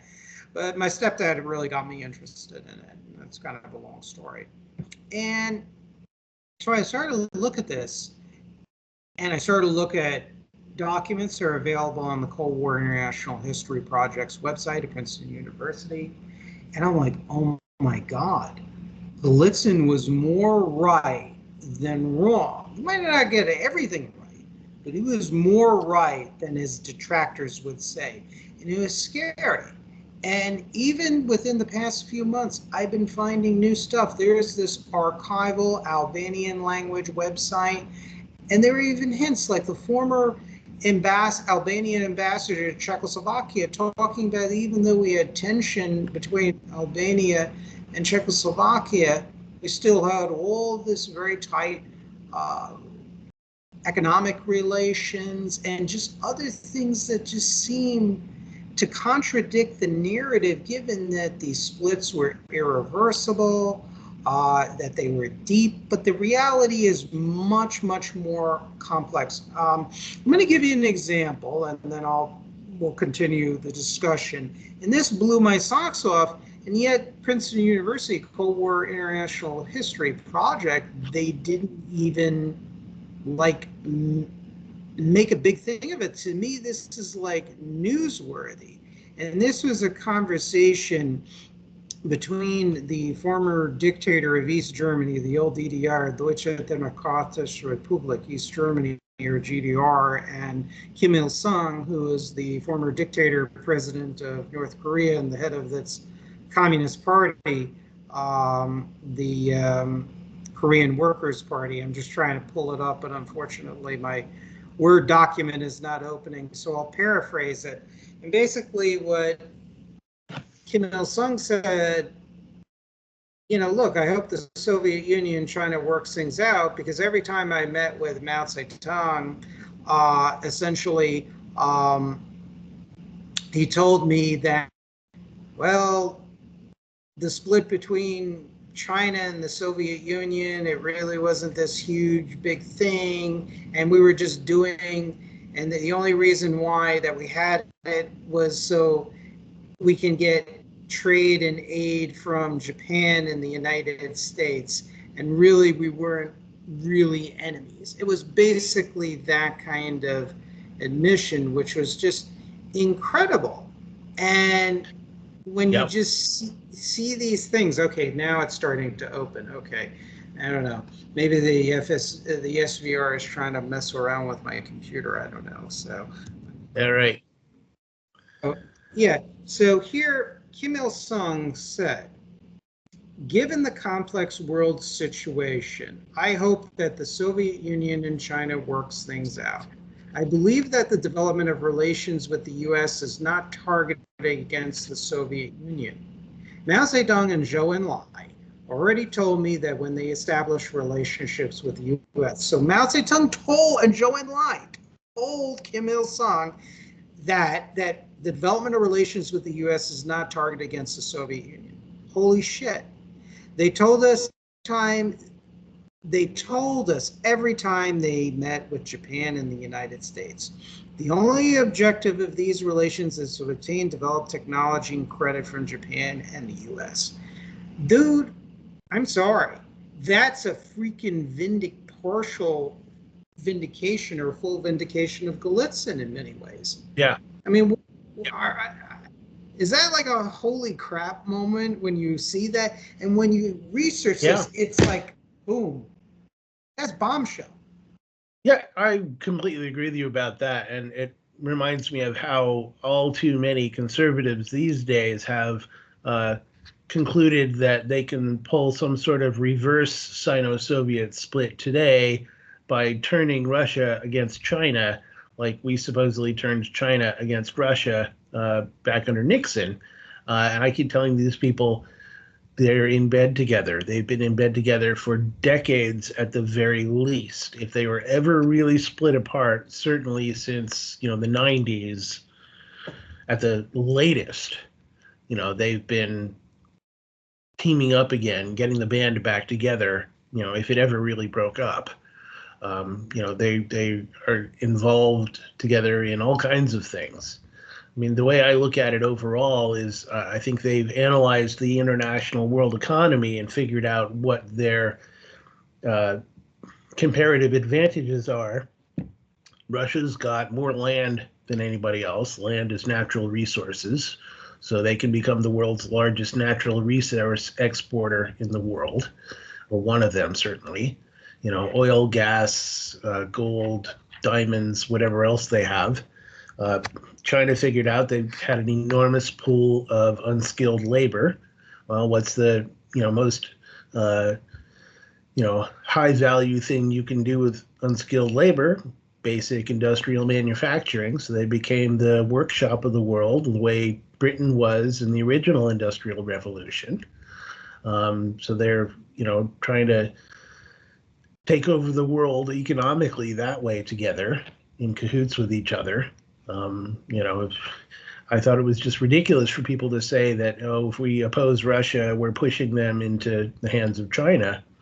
And then, of all things, I came across a series of really good videos on strategy, like foreign policy strategy from a woman whose name I can't remember right now, who teaches, I think, at the U.S. Naval War College. I'll look her up and send her to her. She's fantastic. And she pointed out that one of the original strategic goals of the Cold War back in the late 40s or early 50s was to try to make it so that the only country in the world that Russia could trade with was China. And the idea is that by isolating Russia like that, we would be able to outgrow Russia economically to the point where, they would never be able to beat us. And I thought, here are all these people saying it's a terrible thing for us to push Russia and China together, whereas actually this was one of the primary strategic goals of the Cold War initially. So why is it a bad thing now? We make it so, the rest of the world won't trade with them. They can only trade with each other. That means we win if we can, keep that up long enough, right? So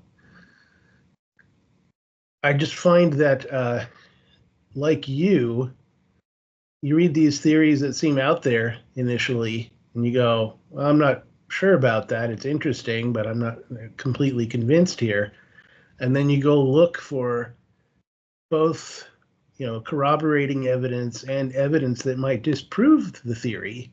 amongst the most mainstream of mainstream sources, and you find a hell of a lot more corroborating evidence than anything that would refute them.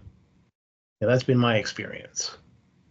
Yeah, and that was the experience of J.R. Nyquist, and he also knows or knew the defectors, and some of whom have passed away, like Colonel Stanislav Lunev, the Russian GRU, and he confirmed documented evidence to show that even the death of Lin Biao, General Lin Biao, the Chinese PLA, and that the whole Sino-Soviet and the revelations of that was actually a fake. So, and Nyquist wrote about it, I believe, in an Old World Net Daily article, as a matter of fact. So there's a lot going on, and I think we have to be very leery of dealing with totalitarian movements and totalitarian collectivist movements and governments, because it's really about what I term the theology of power with these individuals. They're very bright, but they're very dangerous. And it ends up, obviously, I know this sounds like your typical point of the right, whether libertarian or conservative, but it's the truth. They end up constructing a system of extreme forms of political and economic slavery.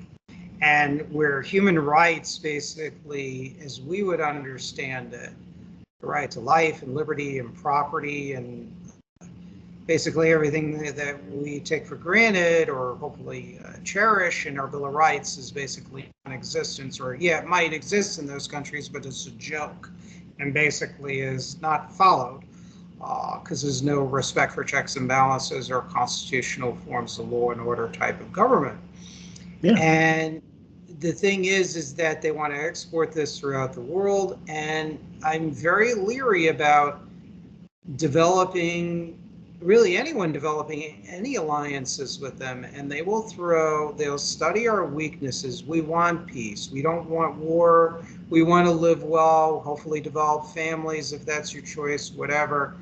And these societies are much more comparatively militaristic and highly authoritarian. And they want to export this throughout the world, and they want to use all our pressure points. They're going to use the free market, free trade route to get the right. They're going to get the other part of the right that's very non-interventionist, that we don't want to do war. We have to take a look at accountability of defense spending, so they're going to push that issue to get us to disarm.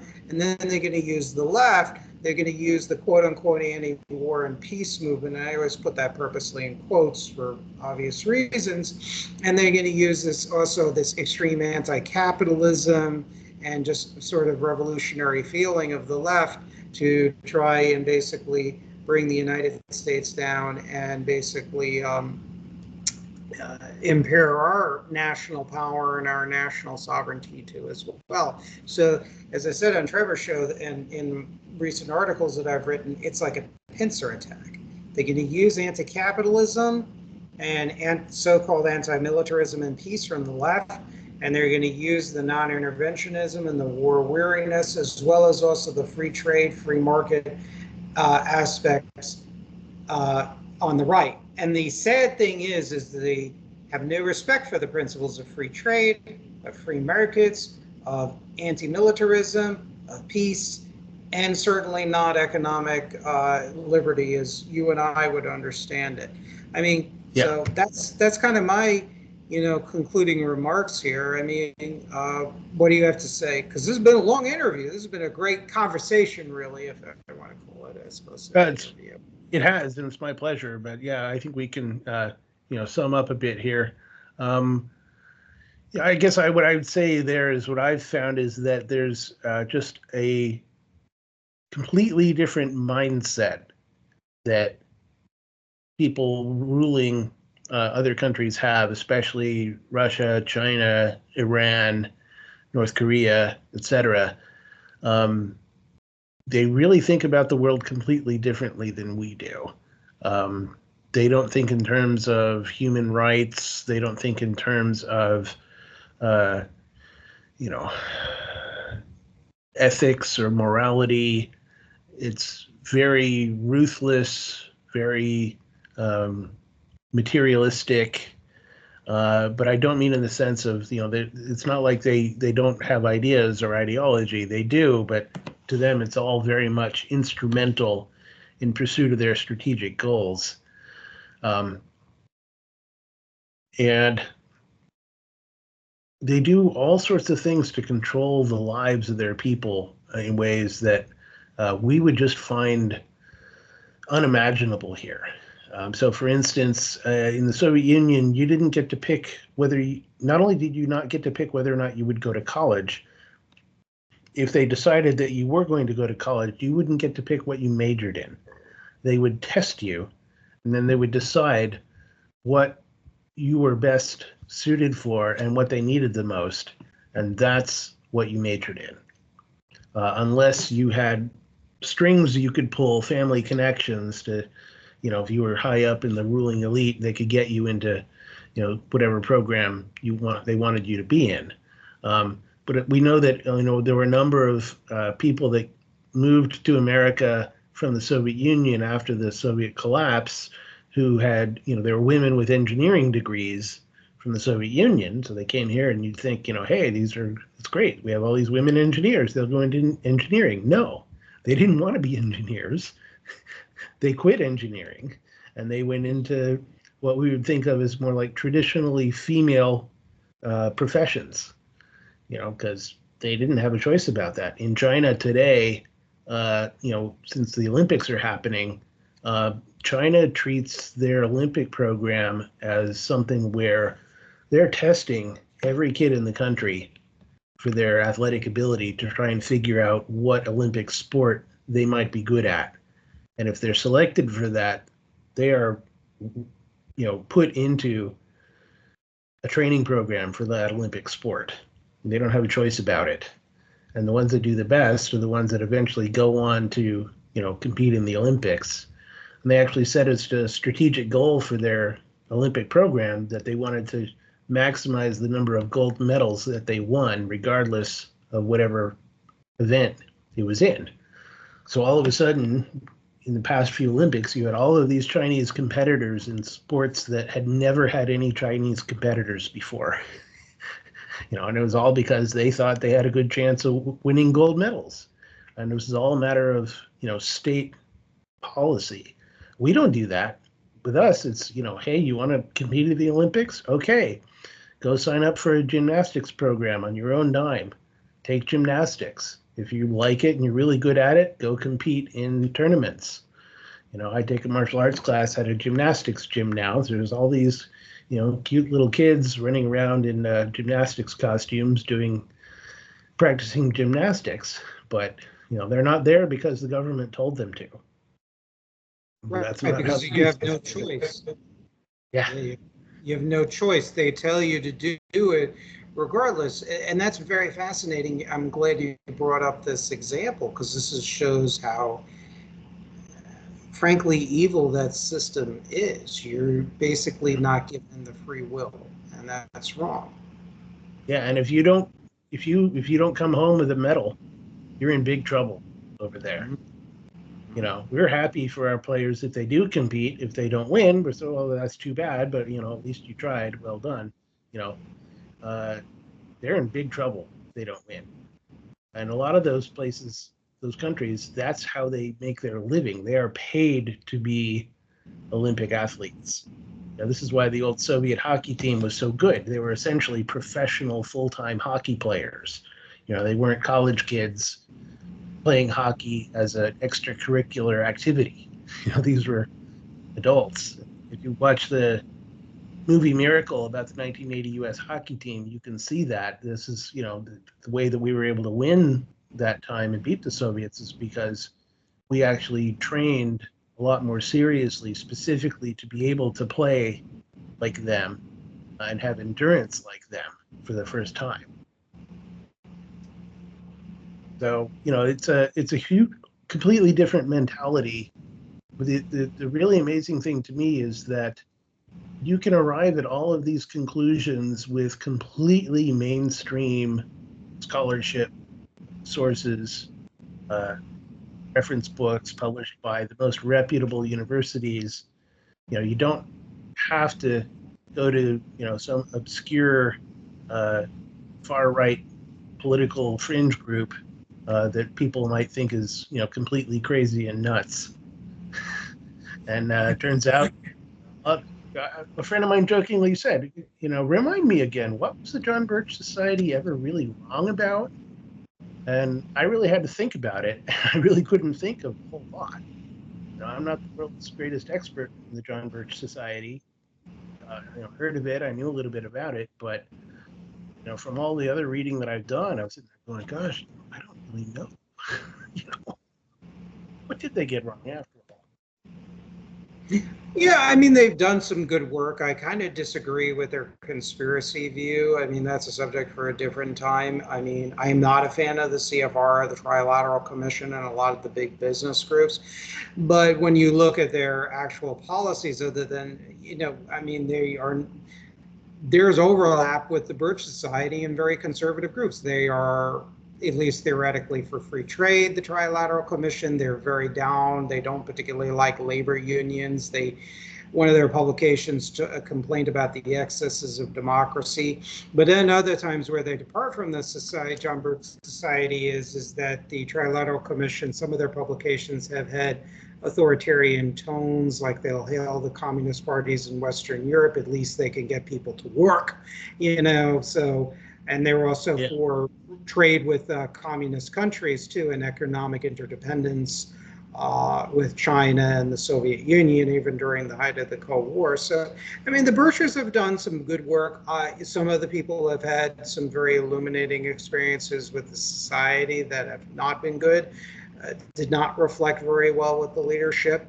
But and there are other intellectual disagreements I have with the JBS, as we talked about on the phone. Their periodicals tended to serve as apologists and whitewash or even wax eloquent about the most, what I term right-wing collectivist authoritarian dictators, like Rafael Trujillo and Antonio Salazar of Portugal and whatnot. And, back then I was very libertarian oriented, and I still, within the framework, as I said, statism comes in different flavors. Number one, show me your policy, if you're a statist, on how to keep things accountable and in its box from a pragmatic point of view. Two, what is your intention? What do your parties say? When you have statism that's propagated by a Salazar or the Afrikaner Nationalist Party in South Africa, or Francisco Franco or Trujillo, you put it in an authoritarian framework and you throw a lot of rhetoric that sounds lovely about social justice, dude, I'm an ANCAP to the extreme compared to you. And seriously, when you put my policies comparatively against those guys, which, I mean, Francisco Franco, I don't mean to go on a tangent, he actually said in his speech, this is years after World War II, in 1949, he said, I hate this contemptible capitalism and liberalism. 1949. Yeah, I'm sure there's, apologetics for anti-communist dictators like that just because they were anti-communist and they weren't really all that good. I feel somewhat similar about Pinochet in Chile, and I had another conversation with a guy from the Guatemalan Free Market University down there, Francisco Marroquin University, and he said he had a conversation with the president of Guatemala about economics, and the president was like, what do you think I should do? I don't really know. These guys don't really know anything. They know that they're against the communists that are trying to ruin their countries, but aside from that, they don't have much of a positive program of their own that's any good. So certainly. Yeah, Guatemala, I mean, like Rios Montt, for example, That's who he was talking to. That was the president. Rios Montt was a bit of a populist, very much of a distributive populist, and even some conservatives like Jack Cox, for example, had pointed that out. He had this sort of communitarianism that rejected communism, but also liberal democracy, and by that nature implicitly free markets. Pinochet is an interesting character because there are a lot of people, and so, this is where a number of areas where the libertarians get right. And there are times where I say that on varying programs because we have to be kind of honest too. And Reason Magazine and some conservative Latin American specialists like Mark Falkoff have pointed this out. Ian Fletcher, the Coalition for a Prosperous America, which is capitalist but more anti-free trade and more protectionist. And Fletcher he used to be a former free trader, by the way. They all pointed out that in the Pinochet government, there was a real battle between the extreme statist developmentalists who believed in state-owned enterprises and a panoply of controls. They didn't like the Marxism-Leninism of Salvador Allende, but they didn't want to just say, look, let's just have an honest free market economy. Let's try and privatize the state enterprises, particularly when they can be privatized or whatever. And there was actually some new state enterprises that were opened under Pinochet, and that was even according to the Chilean press at the time, if you read the records of the Foreign Broadcast Information Service. And even some of Pinochet's ministers said, like one labor minister, Sergio Fernandez, was quoted in 1976 as says, look, this government opposes communist totalitarianism and liberal capitalism. Right. And there's a lot. I talk about it in two of my books, and I have a forthcoming essay where I found even more information about this. So, and yeah, you could say to a guy like me, well, Nevin, they kind of sound like you because you oppose economic libertarianism and communist totalitarianism. But the problem is again, you look at the intentions and the political culture of every leader. With me, I like as much market as possible. I like to defer as much as possible to that. That is my goal. I don't like having to change my mind and say, well, maybe we have to have a law against that activity or a tariff or anything. It's not something I take great pleasure in per se, but when you look at these leaders, you look at the political culture, you match that up with that statism, then I get very suspicious. Look, what do you want to do? What is your goal? Talk to me. Speak to me. Yeah, I agree with you about that. And you're reminding me of a point I wanted to make earlier about some of what I've been reading about the history of World War II. One of my favorite new historians that I've discovered recently there is named James Holland. He's a British guy. He's got 2 books out of a trilogy on World War II. I've read the first 2, and the third one's not out yet, so I can't read it, but I want to. But he talks a lot about the operational level of World War II, meaning, how do you make the rubber meet the road? There's coming up with the strategy and doing all the diplomacy and deciding what you're going to do, and then there's, the tactical of actually fighting the battles, but how do you bridge the gap between the two? And as part of that, he talks a lot about the war production effort that Roosevelt undertook to get things going there. And that is very interesting for me to read about because he basically went to the heads of private industry and said, okay, here's what we need to do. You guys tell me how we can do it.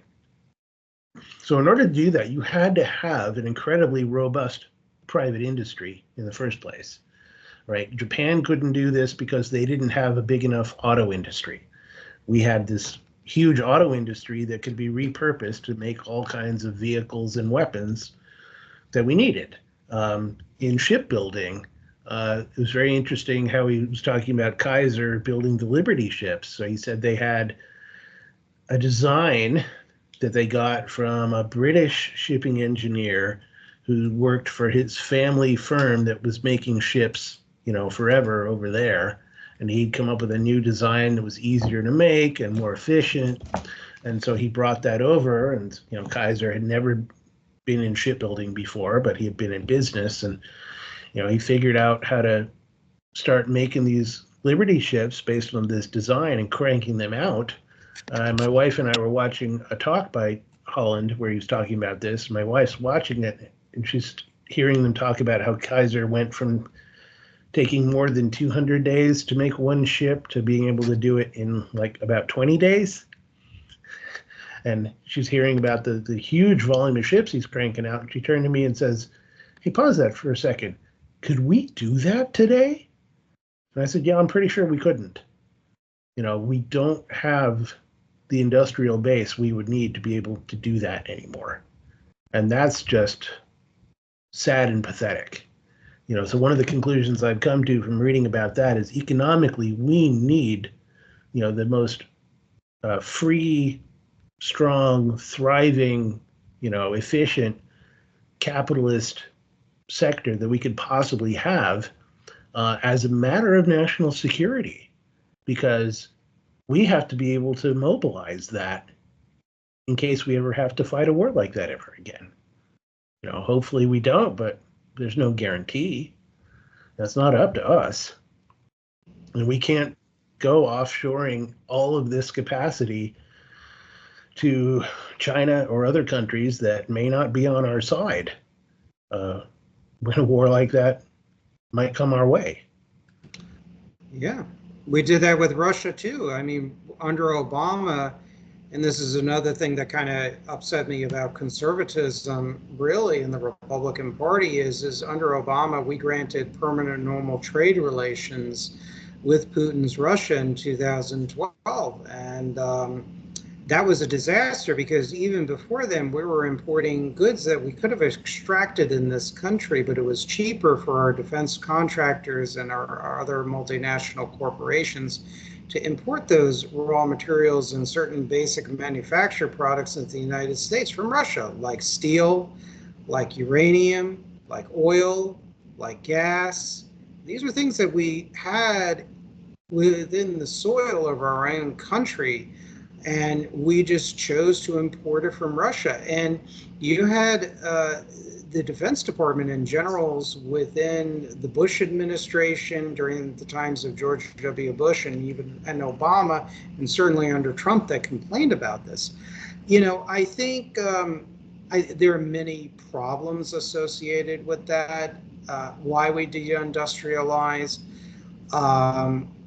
A lot of it has to do with foreign policy during the Cold War, where we made a conscious effort and Clyde Prestowitz and others have talked about this, historians have talked about this, where we would allow Western Europe and parts of Asia, like Japan, later South Korea, Taiwan, West Germany, Italy, Britain, France, et cetera, to build up their heavy industry so that they theoretically won't become communist or socialist, and instead have this sort of social democratic mixed capitalism. And they were allowed to basically dump products in the American market. You had Japan being allowed under Eisenhower, as far back as Eisenhower, to basically take our patents and our licenses and restart their industrial base after World War II. And we kind of gave it a wink and a nod because we didn't want Japan to go communist either. Now, this is where I've I don't want to say changed my mind about alliances, but I think we have intersections of interests with countries, and sometimes we don't. One of the problems as a corollary point is you had countries like Japan and West Germany and other partners that exported a lot of technology and goods to the Soviet Union, even under Stalin, and China under Mao and his successors, North Korea. I mean, Japan was North Korea's biggest non-communist trading partner from basically most of that country's existence. Right. So you also then had grafted into the Reagan administration. You had George Gilder and other influencers, George Gilder, Milton Friedman, and others. And Friedman actually backtracked in his book, Capitalism and Freedom. He did say there should be national security considerations on export controls. But by about the early 1980s, he tossed that aside. And Friedman and Gilder and others, combined with your sort of Eastern establishment, Wall Street Republicans, like George Shultz, who was the Secretary of State. You had this perfect storm, Yep. and that existed even before Reagan. They push for more east-west trade too, as well as also deindustrialization. You had the rise of shareholder supremacy. The thing that mattered for a corporation's existence was maximization of shareholder value. And I remember taking economics classes too, 101 and 102, and this was basically the way the classes are taught. It's very ideological, fraught with so many assumptions, and they try to program your brain with the most counterintuitive ideas. And that was another thing that didn't fully make sense. So I got B's in economics, but I remember it's like I almost had to rewire my brain to accept things that did not make sense in the real world. So I looked at that and I started again to deep dives into this and just why. And a lot of it was shareholder value. I'll give you an example. Another example is the Reagan administration also did not believe, it selectively did not believe in subsidies in certain areas. Like one example, the collapse of the merchant shipbuilding industry. There was something called the construction subsidy, I think it was called. And Reagan, who believed in market fundamentalism, basically said, look, we're going to terminate these subsidies. And he did by the end of 1981. And all the other countries like Japan and West Germany and others, they subsidized their shipbuilding industry. The Soviets had a massive merchant marine vessel fleet. And in fact, they were also stealing quite a bit of the world's shipping responsibilities aboard their vessels. And they, of course, subsidized it heavily. I mean, the Soviets were always involved in unfair trade. I mean, it was ridiculous. I mean, the fact that they issued statements against protectionism was an absolute joke. But anyway, so our shipbuilding industry collapsed, dissolved. Yeah. And it's like, wow. And this is where the thing is one of the most important things, and it's mentioned in our preamble of our Constitution, is the common defense. And we have to survive.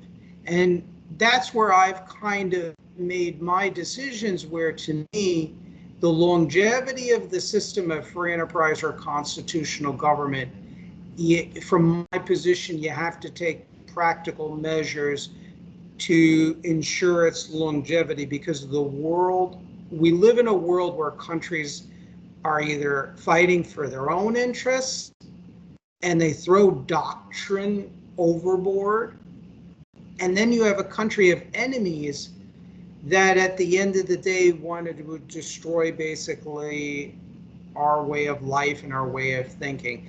And that's my interpretation on industrialization.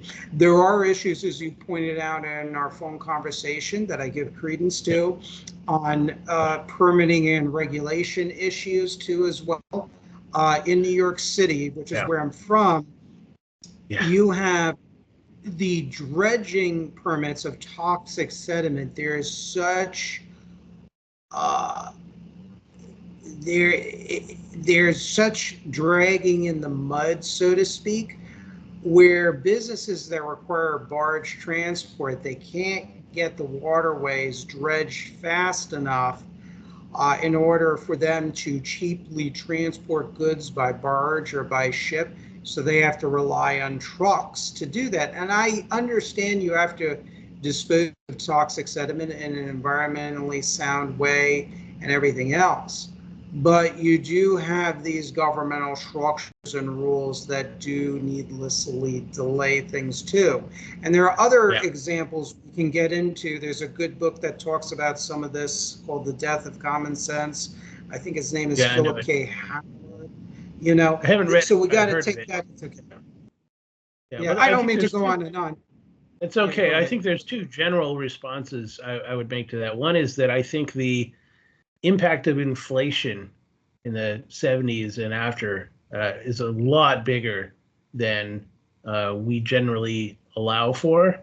And I think that, among other things, really drove a race to the bottom by Western industrialized countries to figure out how they could deal with these skyrocketing prices for everything. And they just went searching all over the world going, where can we get this stuff cheaper? Who's got the cheapest stuff? Who is the lowest cost provider of everything we need? And this even happened, I think this even had an underappreciated role in the early days of affirmative action, right? Because I had a friend who was telling me, hey, affirmative action started out with business because they were trying to find qualified people who were minorities. Well, yes, because they were cheaper. It didn't cost as much. If you could find, black people had lower general average pay, so did women. If you could find people who you could employ who were qualified from these groups that tended to have lower average wages, you could hire them, you could save money.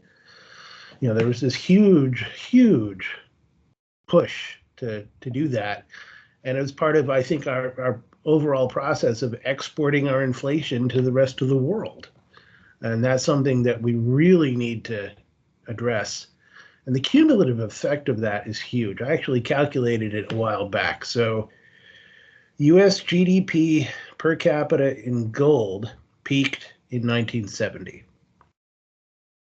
And I forget the exact quantity. I think it's something like 134 ounces of gold at the time was the US GDP per capita. And if you calculate that by the price of gold now, it comes out to somewhere around $240,000, $250,000. And our actual GDP per capita nominally now is something like, I just looked it up again, like maybe $70,000 or $80,000.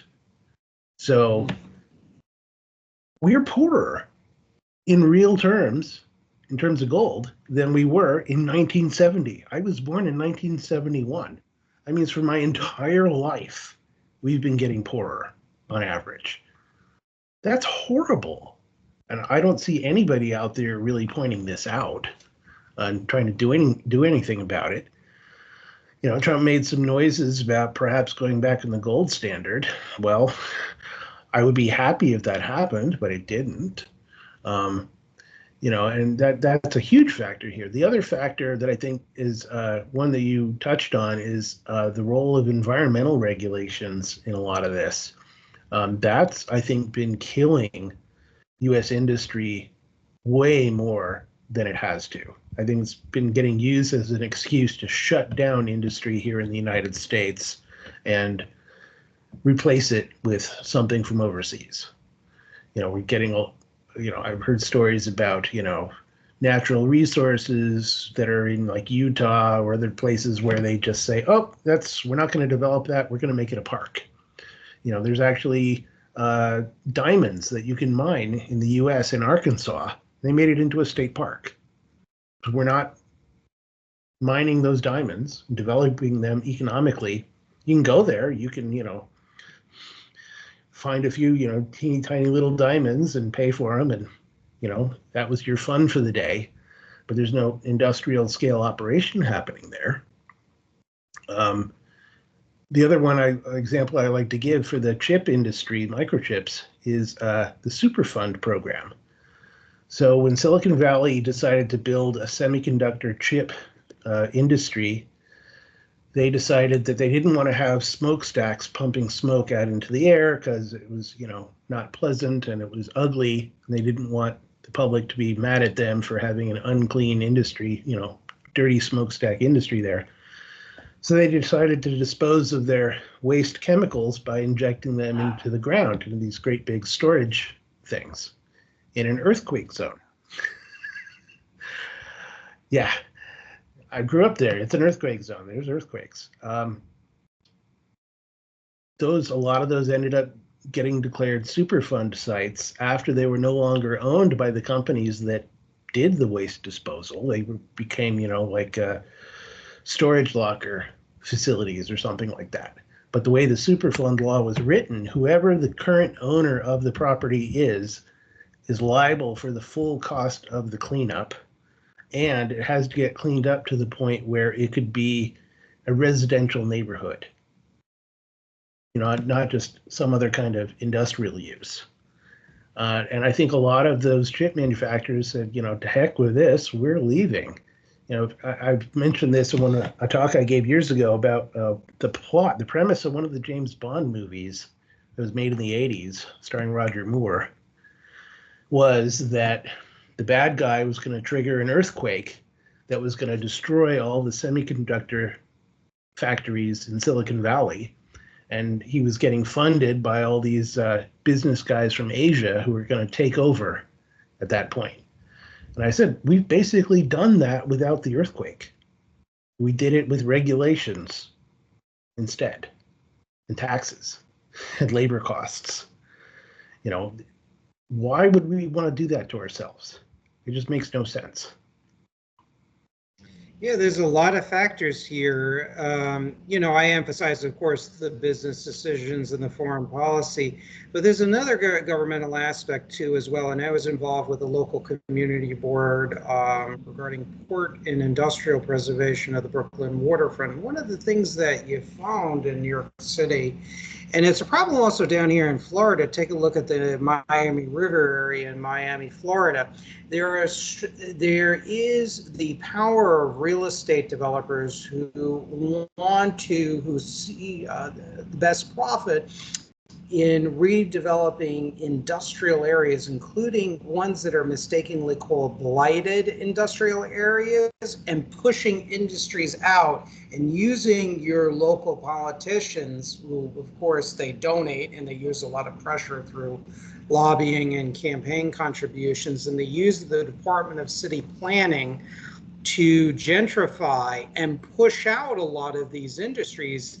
And of course, there was an agreement in Miami River down here in Florida, anything west of, Northwest 27th Street drawbridge, that was all remains industrial and maritime, but anything east of that, downriver, would be more commercial and high end. And I'm not saying there shouldn't be high end housing and all the rest of it, but that's another thing in New York City and Miami and elsewhere that has really harmed industry. In fact, under Mayor Bloomberg, the former Mayor Bloomberg in New York City was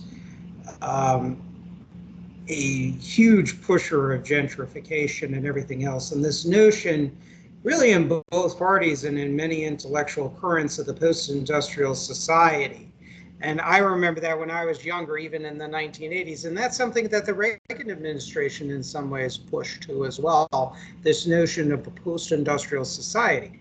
Whereas I believe in a diverse economy. In my view, I call it the 6 sources of national wealth: mining, manufacturing, agriculture, research and development, education, and infrastructure. It's very Hamiltonian.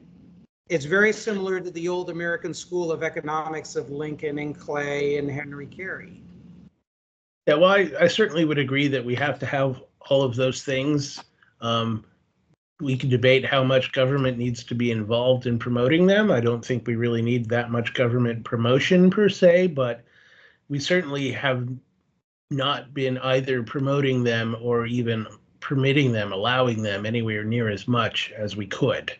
I've got family in agriculture, and they're all struggling. My mom used to joke with the hippies. We were saying, "Oh, we want to go into subsistence agriculture," and she'd tell them, "All agriculture is subsistence agriculture."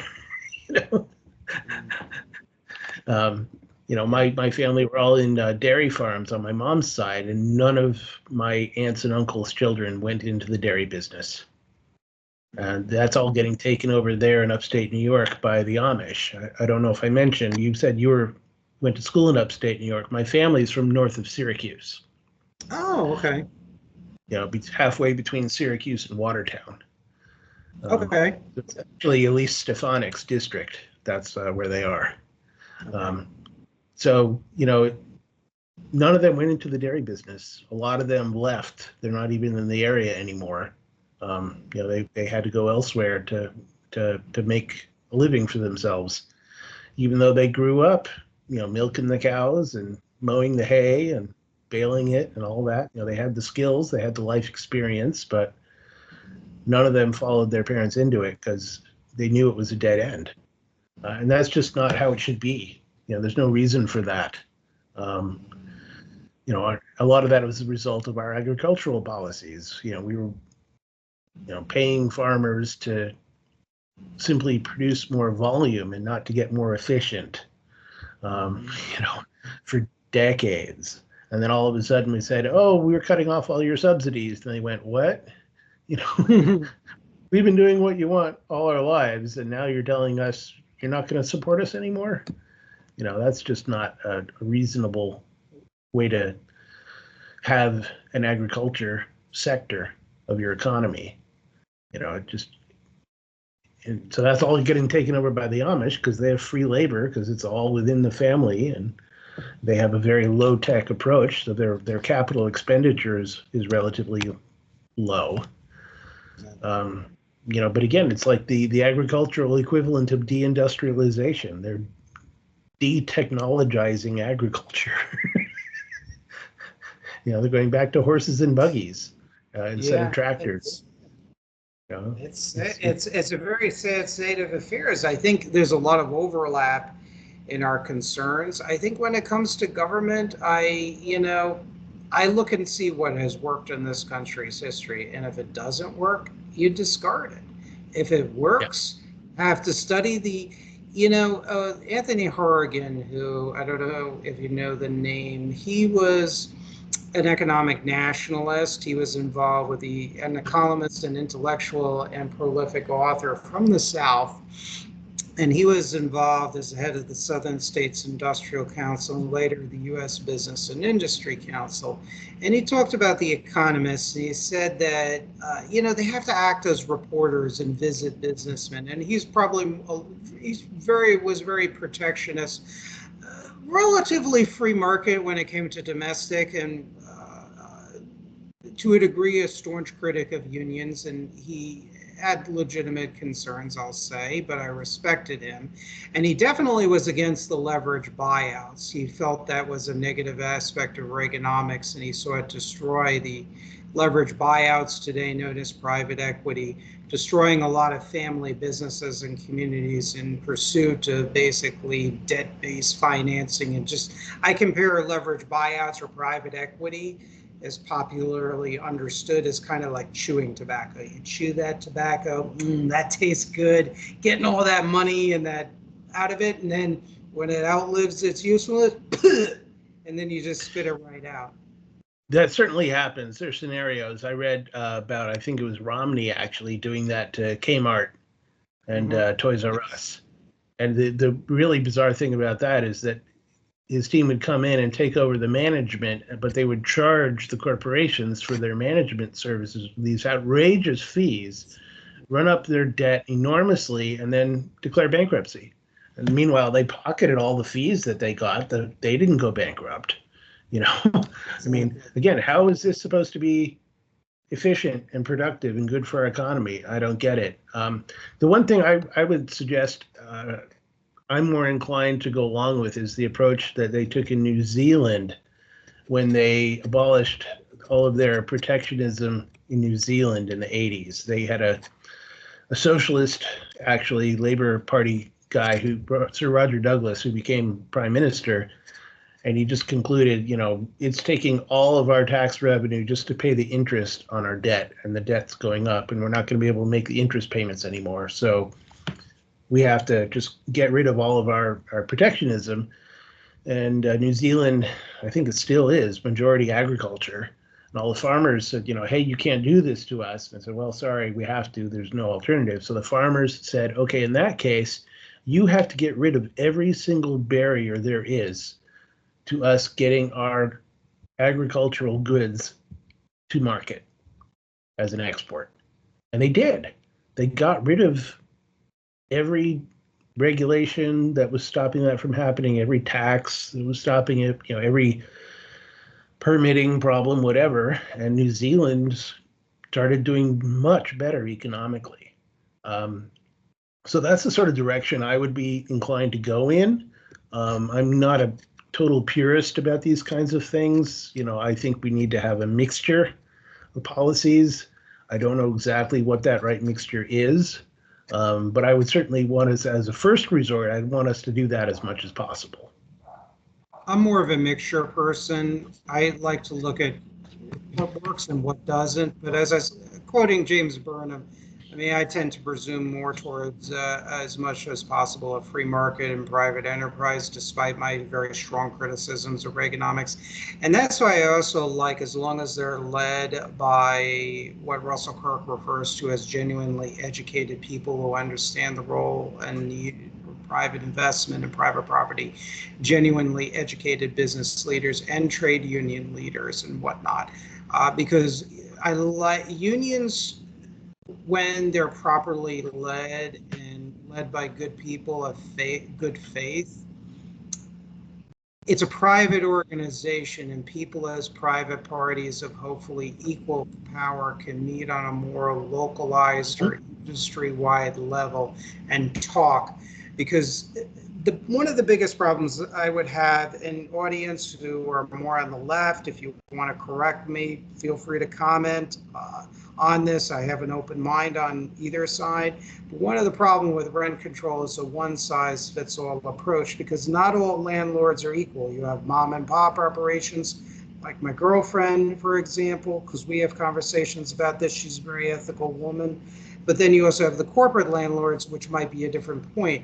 And that's why I like unions and organizations on the other side, whether it's a tenants union or whatnot, where they can meet and sit down and negotiate in good faith. Now, you're probably thinking, well, how do you guarantee that? Well, nothing is guaranteed. I don't like throwing out institutions of civil society. I don't propose, just because there are major problems with free enterprise capitalism, that we throw out the system. Why? Well, there's 1,000,001 reasons why I want to keep capitalism. Yeah. That, for time's sake, we'll do another show if we want. And then the same thing with unions too. And then the same thing with unions too as well. But the one thing that I do not like, and our friend Jimmy from Berkeley, you probably know who he is, has talked about this. I've written about this too on occasion as well, is communist infiltration of unions. And that's a huge problem. He came across the communist, might have been CPUSA press article, which talked about, he was not able to find it in his archives. Anybody out there who could find this article, I think it's from the late 70s, he says, send it to me, gusaknevin@gmail.com. Send it to me if you find it, because it's important, because then I'm going to put it in one of my writings. There was a plan by the CPUSA in the 70s and 80s to just use union organizing to collapse the auto industry. And that's where I draw the line, where communists need to be banned from them. And I'm not even happy with DSA even in those unions, because they want to use or misuse unionism, like the neo-Nazi party that's now defunct, the National Justice Party. And they have people in the unions too. I was listening to a speech by one of its leaders on YouTube, and they want to misuse unions to achieve the goal of crippling free enterprise in total.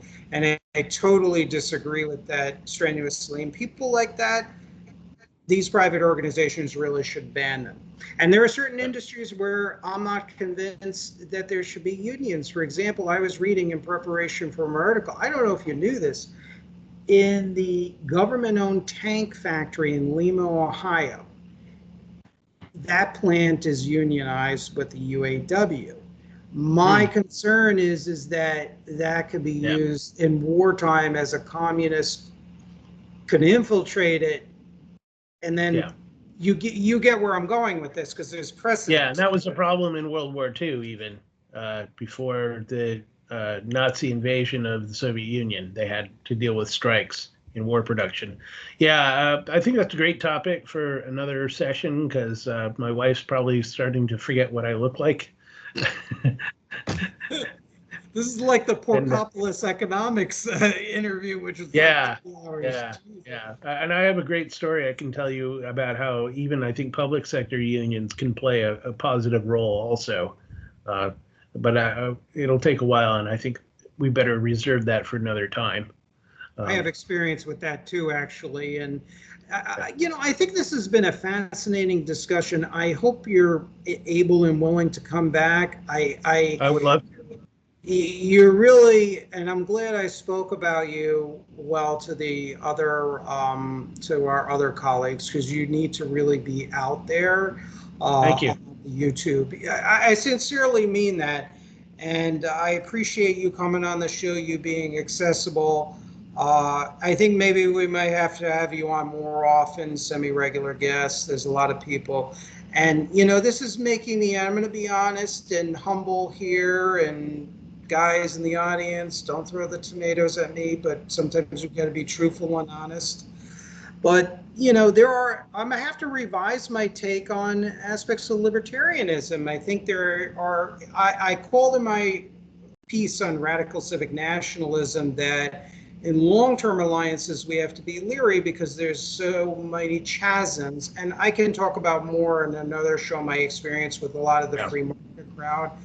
But I have to revise my view. Not only can we do, as I said, short-term alliances where things we agree with, but elements of libertarians like you, we can really do some long-term alliances, just like with elements of the left that are anti-communist that don't want to throw away capitalism.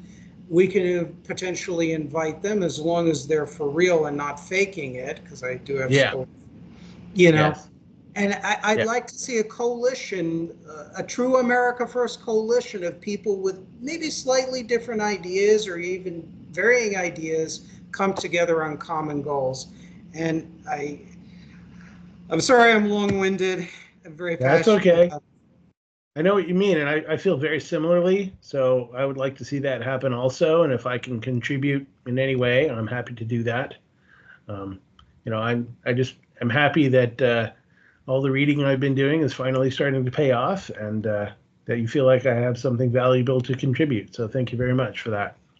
Yeah, absolutely. And thank you so much on the show. We'll do another show soon, maybe in the next week or two, maybe next weekend, possibly, if you're available, and then we can figure out some topics to talk about, because there's a lot more foreign and domestic policy that we can do a deep dive on. That would be my pleasure. Thank you very much. Awesome. Alrighty, everyone. Thank you all for listening. Stay safe. God bless. Let's pray for our country and, you know, for the future of world peace and peace within the United States. Take care. Enjoy your weekend. Bye-bye.